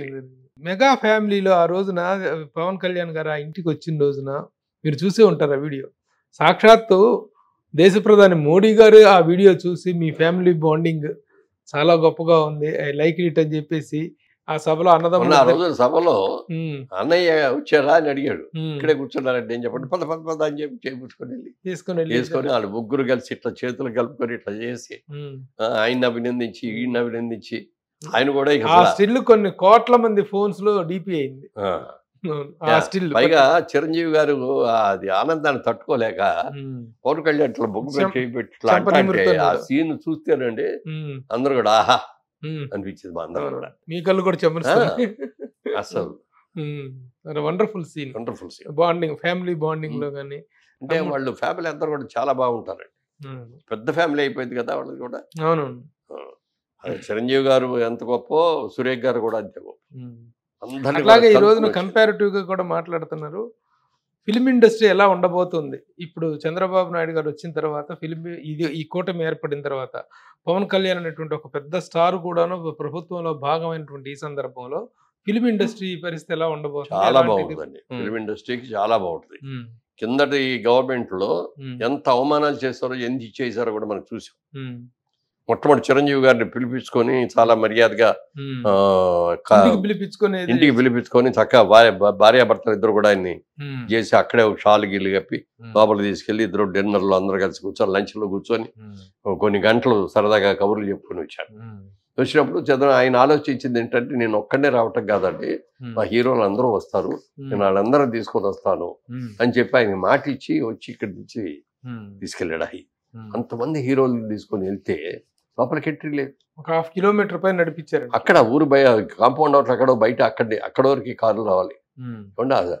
సినిమా ఆర్టిస్టులు అంత పెద్ద హీరోల్ని వదలాలి కదా. అది ఎంత అక్కడే ఇన్సల్ట్ ఫీల్ అయిపోయారు. ఏంట్రా ఇది అని ఇన్సల్ట్ అయ్యారు. అయినా మనం కలవటానికి వచ్చాం అని చెప్పి వెళ్ళగానే పోనీ రిసీవ్ చేసుకున్నాడు. బయటకు పోయి ఎవరిని రిసీవ్ చేసుకోలేదు. అలా తీసుకెళ్ళి ఆ రూమ్ లో కూర్చోబెట్టన్నారు. అక్కడ రూమ్ లో కూర్చున్నాడు. పావు గంట అయింది, అరగంట అయింది, గంటకో ఎప్పుడు వచ్చాడు. ఇక్కడ పోనీ ఏమన్నా లోపల ఏమన్నా పాటు పడతా అంటే ఏమన్నా కౌరు చెప్పడం వచ్చాడు. కావాలని చేశాడు. పాపం చిరంజీవి గారు ఒక పెద్ద మనిషిగా దండం పెట్టి చేతులు జోడించి అడగటానికి నిజంగా ఆయనంత కింద దిగజారి చెప్పాల్సిన అవసరం లేదు ఆయన. లేదు. బట్ ఇంతమందిని ఆర్టిస్టులు తీసుకెళ్ళాం. సినిమా ఇండస్ట్రీ ఏ రోజు ఏం జరుగుతుందో తెలియదు. Interest of the industry. ఇప్పుడు పెద్ద సినిమాలు ఉన్నాయంటే మొదటి రోజు రెండో రోజు ఏదో ఇబ్బంది పెట్టి సాపారనుకోండి, సినిమా అటర్ ఫ్లాప్ అయిపోతుంది. కోట్ల రూపాయలు ఏదన్నా మాట్లాడితే రేపు మన సినిమా రిలీజ్ చేయనివ్వరు, అంత భయపడి బతికాం. ఇప్పుడు ప్రస్తుత పరిస్థితుల్లో ఇండస్ట్రీకి ఎలాంటిది జరగదు. డెఫినెట్ గా చాలా బాగుంటుందండి. ముఖ్యంగా నంది అవార్డులు. నంది అవార్డులు 2011 నుంచి పెండింగ్ ఉన్నాయి. అది 11, 12, 13 ఇచ్చారు సార్, అనౌన్స్ చేశారు సార్, ఇవ్వలేదు. తర్వాత మళ్ళీ 13, 14, 15, 16 అవి అనౌన్స్ చేశారు. మళ్ళీ 16, 17 నుంచి పెండింగ్ ఉన్నాయి. లెక్క కరెక్ట్ గా అది. ఎందుకంటే ఆ కమిటీలో నేను మెంబర్ గా ఉన్నాను. దీంట్లో చంద్రబాబు నాయుడు గారిని నేను అడిగాను, ఇట్లా 4 ఏళ్ళు అప్పటికి 4 ఏళ్ళు పెండింగ్ లో ఉన్నాయండి, మనం చేస్తే బాగుంటది అని అంటే, ఓ పని చేద్దామండి, 4 రోజులు ఊరికే ఒక రోజు సాయంత్రం చేయటం కాదు, 2 days 3 days మనం పెట్టుకుందాం. ఇబ్రహీంపట్నం దగ్గర అడ్ రోడ్ దగ్గర ఈ కలయిక గోదావరి కృష్ణ కలయిక ప్లేస్ అక్కడ చక్కటి ప్లేస్ చేశారు. అది చాలా కార్యక్రమాలు కూడా చేశారు అక్కడ పెట్టుకుందాము. పెట్టి ఒక 3 days. ఎప్పుడు అడిగారు? అప్పుడే అప్పటి సంగతి ఆయన ముఖ్యమంత్రిగా ఉన్నప్పుడు నేనే వెళ్ళి ఫాలో అప్ చేశాను. ఏమంటే నంది అవార్డ్స్ ఆగిపోతారండి. ఒక నంది నాటక అవార్డు మాత్రం అప్డేట్ గా జరిగింది. సినిమాలు జరగలా, టీవీలు జరగలేదు. అట్లా జరగలేదని పైగా మనం ఎన్టీఆర్ నేషనల్ అవార్డు అని పెట్టాం. అది అట్లాగే ఉందండి. చేస్తే బాగుంటుంది అంటే డెఫినెట్ గా చేద్దాం, చాలా పెద్ద ఎత్తున చేద్దాం. ఒక 2 days 3 days మార్నింగ్ నుంచి నైట్ దాకా కొన్ని ఓ పూట ఒక సంవత్సరాన్ని ఇద్దాం, సాయంత్రం పూట ఇంకో సంవత్సరాన్ని ఇద్దాం, నెక్స్ట్ డే ఇంకో మాదిరిగా ఇద్దాం, ఫెస్టివల్ లాగా చేద్దాం దాన్ని అన్నాడు. సరే మరి చెప్పండి, అది బాగుంది, ఐడియా కూడా బాగుంది, అలా చేద్దాం అన్నాం. మరి అప్పుడున్న ప్రయారిటీస్ లో వచ్చిన ప్రాబ్లం తోటి చేయలేకపోయారు. ఇప్పుడు ఈ కనుక నిర్ణయం తీసుకొని డెఫినెట్ గా నంది అవార్డులు పునరుద్ధరిస్తారనేటువంటి నమ్మకం అయితే ఉందండి. అంటే ఇందులో కీలక బాధ్యత మీకే ఉండబోతుంది అనేటువంటిది కూడా ఇండస్ట్రీ వల్ల అభిప్రాయం. ఎందుకంటే గతంలో FDC చైర్మన్ గా చేసినప్పుడు చేసాం. మీరు చాలా నంది సమర్థవంతంగా అవార్డ్స్ ఎంత నిర్వహించారు. సమర్థంగా చేసామంటే చేశారు. ఎన్టీ రామారావు ముఖ్యమంత్రి ఉన్నప్పుడు కానీ తర్వాత కానీ ఉమ్, ఎన్టీ రామారావు ఉండగా ఉగాది రోజు ఇచ్చేవారు నంది అవార్డ్స్. అవును. ప్రతి సంవత్సరం సంవత్సరాది పండుగ రోజున ఇచ్చేవారు. అవును. ఇక ఆ డేట్ మారేది కాదు. ఉమ్, పోస్ట్పోన్మెంట్లు ఉమ్, ఇంక వెనక్కి రావడం ముందు రావడం ఈ నెల కుదరదు నెక్స్ట్ నెల అంటాం అనేది లేదు. సంవత్సరాది ఉగాది పండుగ వచ్చిన రోజున నంది అవార్డ్స్ అనేది ఉంటుంది. ఉమ్, అట్లా చేసాం. అవును. International festivals, children film festival ఎంత బాగా చేసాం. అన్ని చాలా అద్భుతంగా చేసాం. ఉమ్, ఎందుకంటే చంద్రబాబు నాయుడు గారు ముఖ్యమంత్రిగా ఉన్నప్పుడు డిలే ఉన్నాయి చేయొచ్చు. ఉమ్, ఇప్పటి నుంచి మళ్ళీ చేయొచ్చు. ఉమ్, జగన్మోహన్ రెడ్డి గారు ముఖ్యమంత్రిగా ఉన్నది మనకి ఏ అధికారంతో చేస్తాం మనం? ఉమ్. మనకు చేయడానికి అవకాశం లేదు. దానికి అధికారం ఏముంది? అట్లా కదగా. ఉమ్. వాళ్ళ హయాంలో చేయిందాన్ని మనం ఎట్లా చేస్తాం? అది అధికారంలో చెయ్యలేదు కాబట్టి దాన్ని గుర్తు చేస్తూనే అదే, చేయొచ్చు. దాని కళాకారులకు దానికి ఇదేం consequences లేదు. అది discuss చేయాలి. Discuss matter off to be matter of discuss. discuss చేసి ఏ ఒక్క సంవత్సరం అయినా కూడా సరే pending మనం ఉంది. చేద్దాం ఉమ్. అంటే చేద్దామంటే వద్దనేవాడు ఎవడో లేడు. ఎవరు లేరు. అందరూ అంటే చేస్తారు. అన్ని అంత స్థాయిలో చేయకపోయినా um. Only media and the award అదే, విన్నర్స్ అదే. అనేటువంటి కాన్సెప్ట్ వరకు చేసేసి ఒకటి మాత్రం గ్రాండ్ ఫంక్షన్, కంక్లూడింగ్ ఫంక్షన్ మాత్రం గ్రాండ్ గా పబ్లిక్ ఫంక్షన్ గా చేయటం, మిగతా అన్ని కూడాను ఒక ఇదిలో చేసేటువంటి అదే. అవకాశం ఉంది. అది మీ మీద ఆ బాధ్యత ఎక్కువ ఉంటుందని చెప్పేసి ఇండస్ట్రీ కూడా విశ్లేషిస్తుంది. ఎందుకంటే మీరు గతంలో చేసినటువంటి అదే, పోర్ట్ఫోలియో మనకున్న కాబట్టి గత అది- అనుభవం ప్రకారంగా చంద్రబాబు నాయుడు గారు ఆ బాధ్యత నాకు ఇస్తే డెఫినెట్ గా చేస్తాను. Very good. అందులో డౌట్ లేదు. బాగా చేస్తాం, బ్రహ్మాండంగా చేస్తాం. అది ఎలా చేయాలి అన్నది పరిశ్రమ పెద్దలతో కూడా కలిసి కూర్చొని ఉమ్. పాతవన్నీ కూడా ఉన్నాయి, ఈ కొత్తవి ఎన్ని ఉన్నాయి, మరి ఆ జగన్మోహన్ రెడ్డి గారి గవర్నమెంట్ లో ఉన్నాయి, ఉమ్. అన్ని కలిపి చేయాలా లేకపోతే అవి వదిలేసేసి చేయాలా, మిగిలిన చేయాలనేది ఉమ్.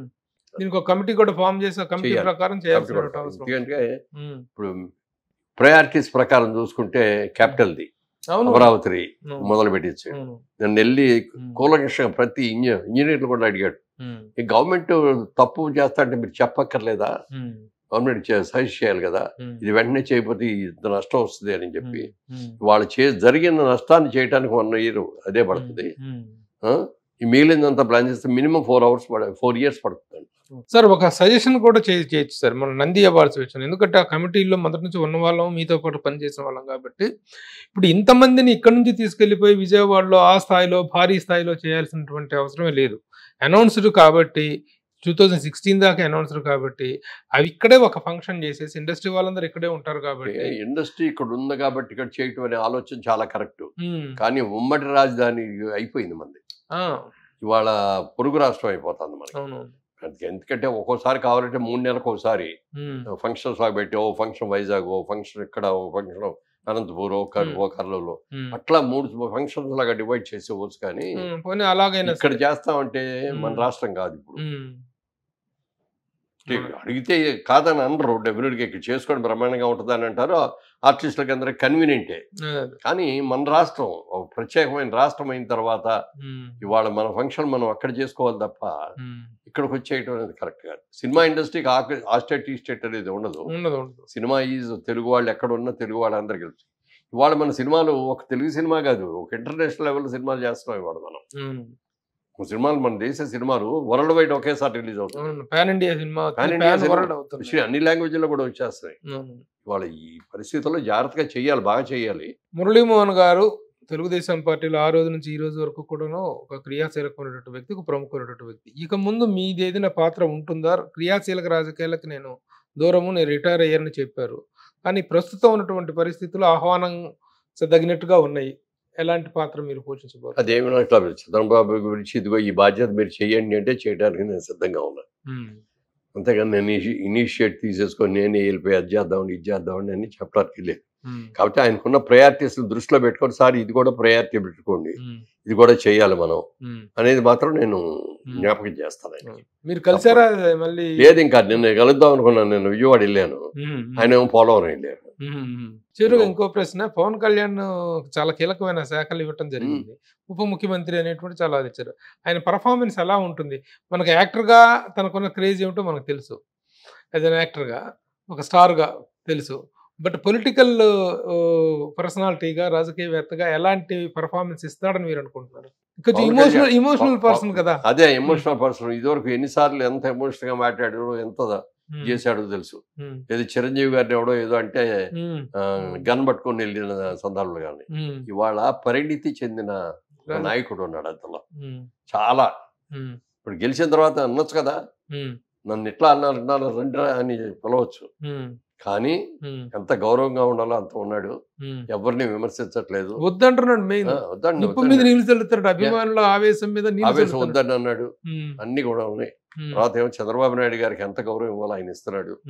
ఆయన్ని నీకు ఎంత ప్రేమగా చూడాలో, ఎంత అభిమానంగా చూడాలో, ఎంత వాల్యూ ఇవ్వాలో ఆయన ఇస్తున్నాడు. అన్ని బాగా జరుగుతున్నాయి. డెఫినెట్ గా బాగా జరుగుతుంది. ఎందుకంటే కూటమిలో 3 పార్టీలు ఉన్నా మెయిన్ గా ఈ రెండే.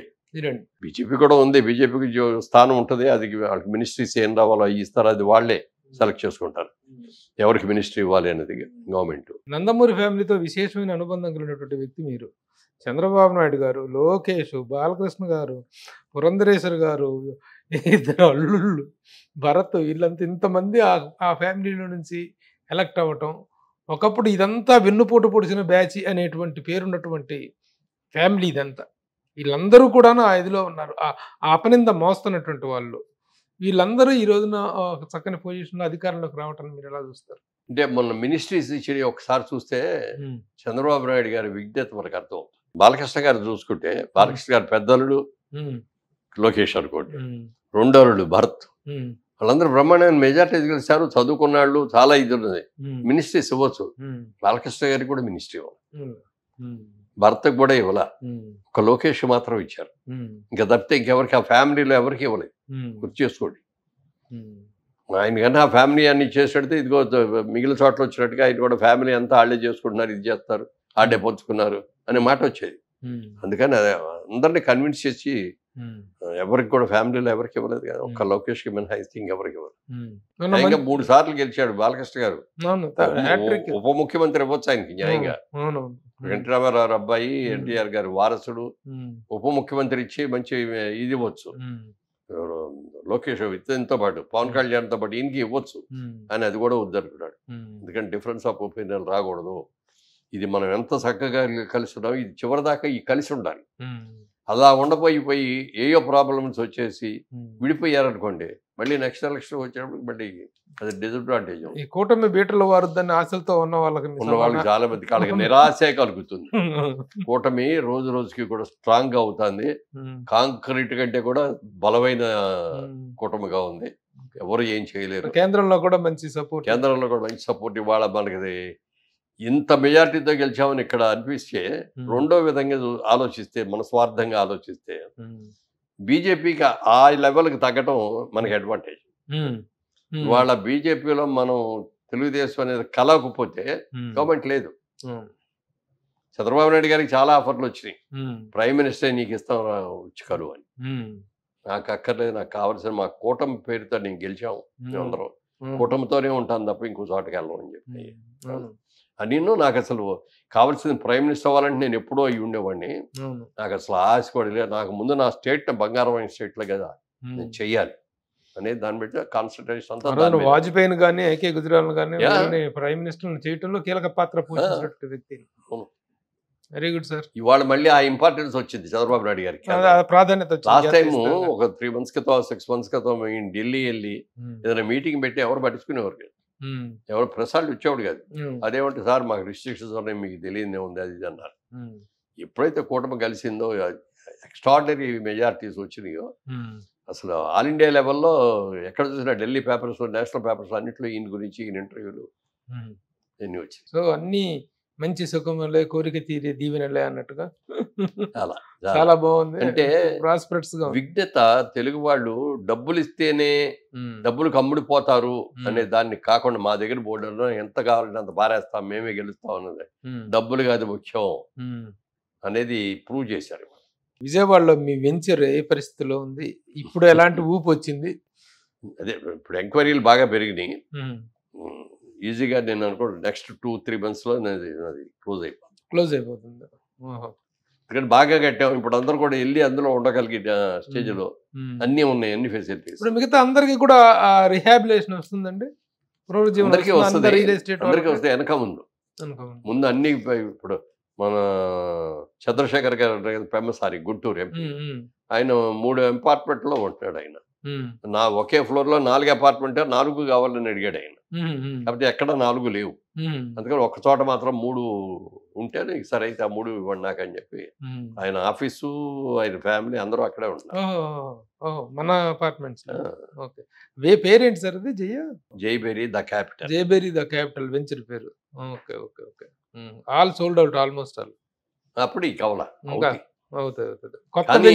కొత్త వెంచర్ ఏదన్నా వేస్తున్నారా? ఇంకా లేదు, ఇంకా ఆలోచన రాలేదు. ఎందుకంటే ఇప్పుడే దానికే చేతులు కాల్చుకున్నాం వాళ్ళంతా. 5 సంవత్సరాలు ఎంత ఇంట్రెస్ట్ అయిందంటారు? ఇప్పుడు ఇంట్రెస్ట్ దీంట్లో ఉన్నా మేమందరం కూడా బ్యాంక్ లోన్లో ప్రైవేట్ లోన్లో లేకుండా చేయలేము. బిజినెస్ చాలా పెట్టుబడులు కావాలి. మరి ఇక 3 ఏళ్ళు అంత పట్టింది అది పూర్తి చేయడానికి. 5 ఏళ్ళు, ఈ 5 ఏళ్ళు ఏమీ లేదు, జీరో. 8 ఏళ్ళు అయినప్పటికీ బ్యాంక్ ఇంట్రెస్ట్లు ఎంత అయ్యి ఉంటాయి మాకు. ఇవాళ రోజున 6,000కి ఎంత అమ్ముతున్నాం, ఇప్పుడు 10,000కి అమ్మితే కూడా మాకు వర్కౌట్ కాదు.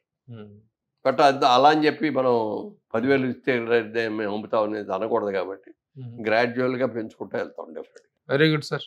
Once again all the best. ఈ కూటమి కానీ పర్టికులర్గా తెలుగుదేశం కానీ సాధించిన అఖండ విజయం తాలూకు ఆనందం మీ కళ్ళలో అలా రిఫ్లెక్ట్ అవుతూ ఉంది. రామోజీరావు గారి విషయంలో అండి, రామోజీరావు కానీ, ఆంధ్రజ్యోతి కానీ, TV5 కానీ వీళ్ళందరూ చేసిన హెల్ప్ ఎంత అంత కదండి. రోజు న్యూస్లో, ఈనాడు న్యూస్లో రోజు 10 నిమిషాలు 15 గంటల సేపు దాని గురించే ప్రతిరోజు చేసుకుంటూ వచ్చాడు. ఆయన రామోజీరావు గారు చివరికి వచ్చినప్పటికి అనారోగ్యం వచ్చేసింది. రిజల్ట్ వచ్చేవరకు నేను ఉంటానా లేదా అనే భయం కూడా వచ్చింది ఆయనకి.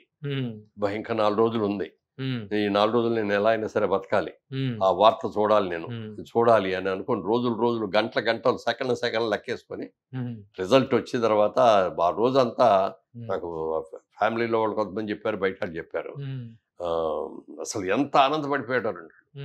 ఆ మనిషి దిగటం నేను చూడాలి, అలాంటి వ్యక్తికి సరైన గుణపాఠం చెప్పాలి ప్రజలందరూ అని దానికోసం ఎదురు చూశాడు. అది జరిగింది చాలా ఆనందంగా. చంద్రబాబు నాయుడు గారి పట్టాభిషేకం చూడలేకపోయారు తప్ప హ్యాపీగా ఆయన విజయాన్ని చూడగలిగారు. ఎందుకంటే తెలుగుదేశానికి పునాదుల దగ్గర నుంచి హెల్ప్ చేసిన వ్యక్తి ఎవరంటే మీడియాలో రామోజీరావు. ఎన్టీ రామారావు వచ్చినప్పుడు కూడా ఆయన ఏం చేశారంటే, ఈయన ఆవేశంగా వెళ్ళిపోయారు, దేశమంతా తిరిగేస్తారు, విపరీతంగా జనం అన్ని బాగా బ్రహ్మాండంగా ఉన్నాయి. కానీ ఎలక్షన్ సడన్ గా పెట్టింది ఇందిరాగాంధీ గారు చూసేసి, ఈయన ఇంకా ఉండనిచ్చేది ఇంకా పెరిగిపోద్ది, మొత్తం మన గవర్నమెంట్ రాదు అని చెప్పి సడన్ గా పెట్టింది. ఏమి హోంవర్క్ చేయలేదు అప్పటికి. చంద్రబాబు ఆయన మీటింగ్లు క్యాన్సిల్ చేసుకొని వచ్చారు ఇక్కడికి. మరి ఇవన్నీ కూడా చాలా ఉంటాయి కదా, అందరినీ కూడా సెలెక్ట్ చేయటం, ఈ ఎంపిక చేయటం, ఇవన్నీ ఏమీ లేదు ఈయన దగ్గర హోంవర్క్. రామోజీరావు గారు ఇలాంటి పరిస్థితి వస్తాయని ముందే ఊహించి అన్ని కాన్స్టిట్యున్సీస్ లో 1, 2, 3 ప్రిఫరెన్స్లు అని చెప్పి పేర్లు లిస్ట్ ఇచ్చారు. తీసుకెళ్ళాడు ఆయన తీసుకెళ్తే, ఇదిగోనండి ఈ విధంగా నేను చేశాను, ఇది మీరు ఎందులో సెలెక్ట్ చేసుకుంటే ఆయన ఒకటే అన్నాడు, ఫ్రెష్ క్యాండిడేట్ నాకు ఎక్కువ కావాలండి, నెంబర్ 1 చదువుకున్న వాళ్ళు నాకు కావాలండి, నీతిగా నిజాయితీగా ఉండేవాడు కావాలి, బీసీలు కావాలండి. అంటే బీసీ అనేది తెలుగుదేశం పార్టీకి వెన్నెముక లాంటిది. అందుకని బీసీలే కాదు, ఎస్సీలు కానీ ఎస్టీలు కానీ అందరికీ అన్ని కులాలకి సమానంగా ఇచ్చారు. నిన్న చంద్రబాబు నాయుడు గారిని చూస్తే కూడా కమ్మాళ్ళకి ఎంతమందికి ఇచ్చాడు? కమ్మాళ్ళు అంటారు కానీ ఎంతమందికి ఇచ్చాడు కమ్మాళ్ళకి? కమ్మాళ్ళకి నష్టమే జరిగింది అంటారు రామారావు గారి వల్ల, చంద్రబాబు నాయుడు వల్ల. నిజంగా చెప్పాలంటే అది ఇదే మేము ఇదివరకు ఉన్నట్టుగానే ఉండేదే, ఎంత ప్రిఫరెన్స్ ఉండేది. సరేలేండి, అది మనకి ఇది కాదు కదా, మనకి పదవులు ఎన్ని వచ్చి పదవులు కాదు ముఖ్యం. పదవులు ఎంటపడవు, పదవులు మన ఎంట పడాలి కానీ మనం పదవులు ఎంటపడకూడదు. మరి రాజశేఖర రెడ్డి గారి గవర్నమెంట్లో కానీ, జగన్మోహన్ రెడ్డి గారి గవర్నమెంట్లో కానీ ఎంతమంది ఆ కాస్ట్కి ఆ కమ్యూనిటీకి ఇచ్చారు సీట్లు? అవును. ఈ పదవి వీటి ముఖ్యంగా నామినేటెడ్ పదవులు కానీ, కార్పొరేషన్ గవర్నమెంట్ పదవులు, అడ్వైజర్లు కానీ, చైర్మన్లు కానీ అన్ని వాళ్ళే కదా. కొంతమంది ఉండి అన్ని సలహాదారులు ఉండి ఏం జరిగింది? డబ్బులను హంగామాలు పనిచేయవండి. ప్రజలు చూస్తున్నారు, వాళ్ళు చాలా ఎడ్యుకేటెడ్ అయ్యారు, చాలా రాజకీయ చైతన్యం ప్రతి ఒక్కళ్ళలోనూ వచ్చింది. అందుకే ఈ రిజల్ట్ ఇచ్చారు. మామూలుగా చెప్పుచ్చు కొట్టుతారంటారు కానీ ఓటుతో కొట్టారు. Very good sir. ఇంట్లో ఎంతో మంది ఎన్నో కష్టాలు పడి ఎన్నో సహకారం చేసిన వాళ్ళందరికి కూడా ఈ ఇంటర్వ్యూ ద్వారా వరల్డ్లో ఉన్న వాళ్ళందరికీ కూడా నా హృదయపూర్వకంగా అభినందనలు, కృతజ్ఞతలు తెలియజేస్తాను. Okay sir, thank you. Suman టీవీలో మీ పర్సనల్ అండ్ బిజినెస్ ప్రమోషన్స్ కోసం కింది నెంబర్కి కాంటాక్ట్ చేయండి.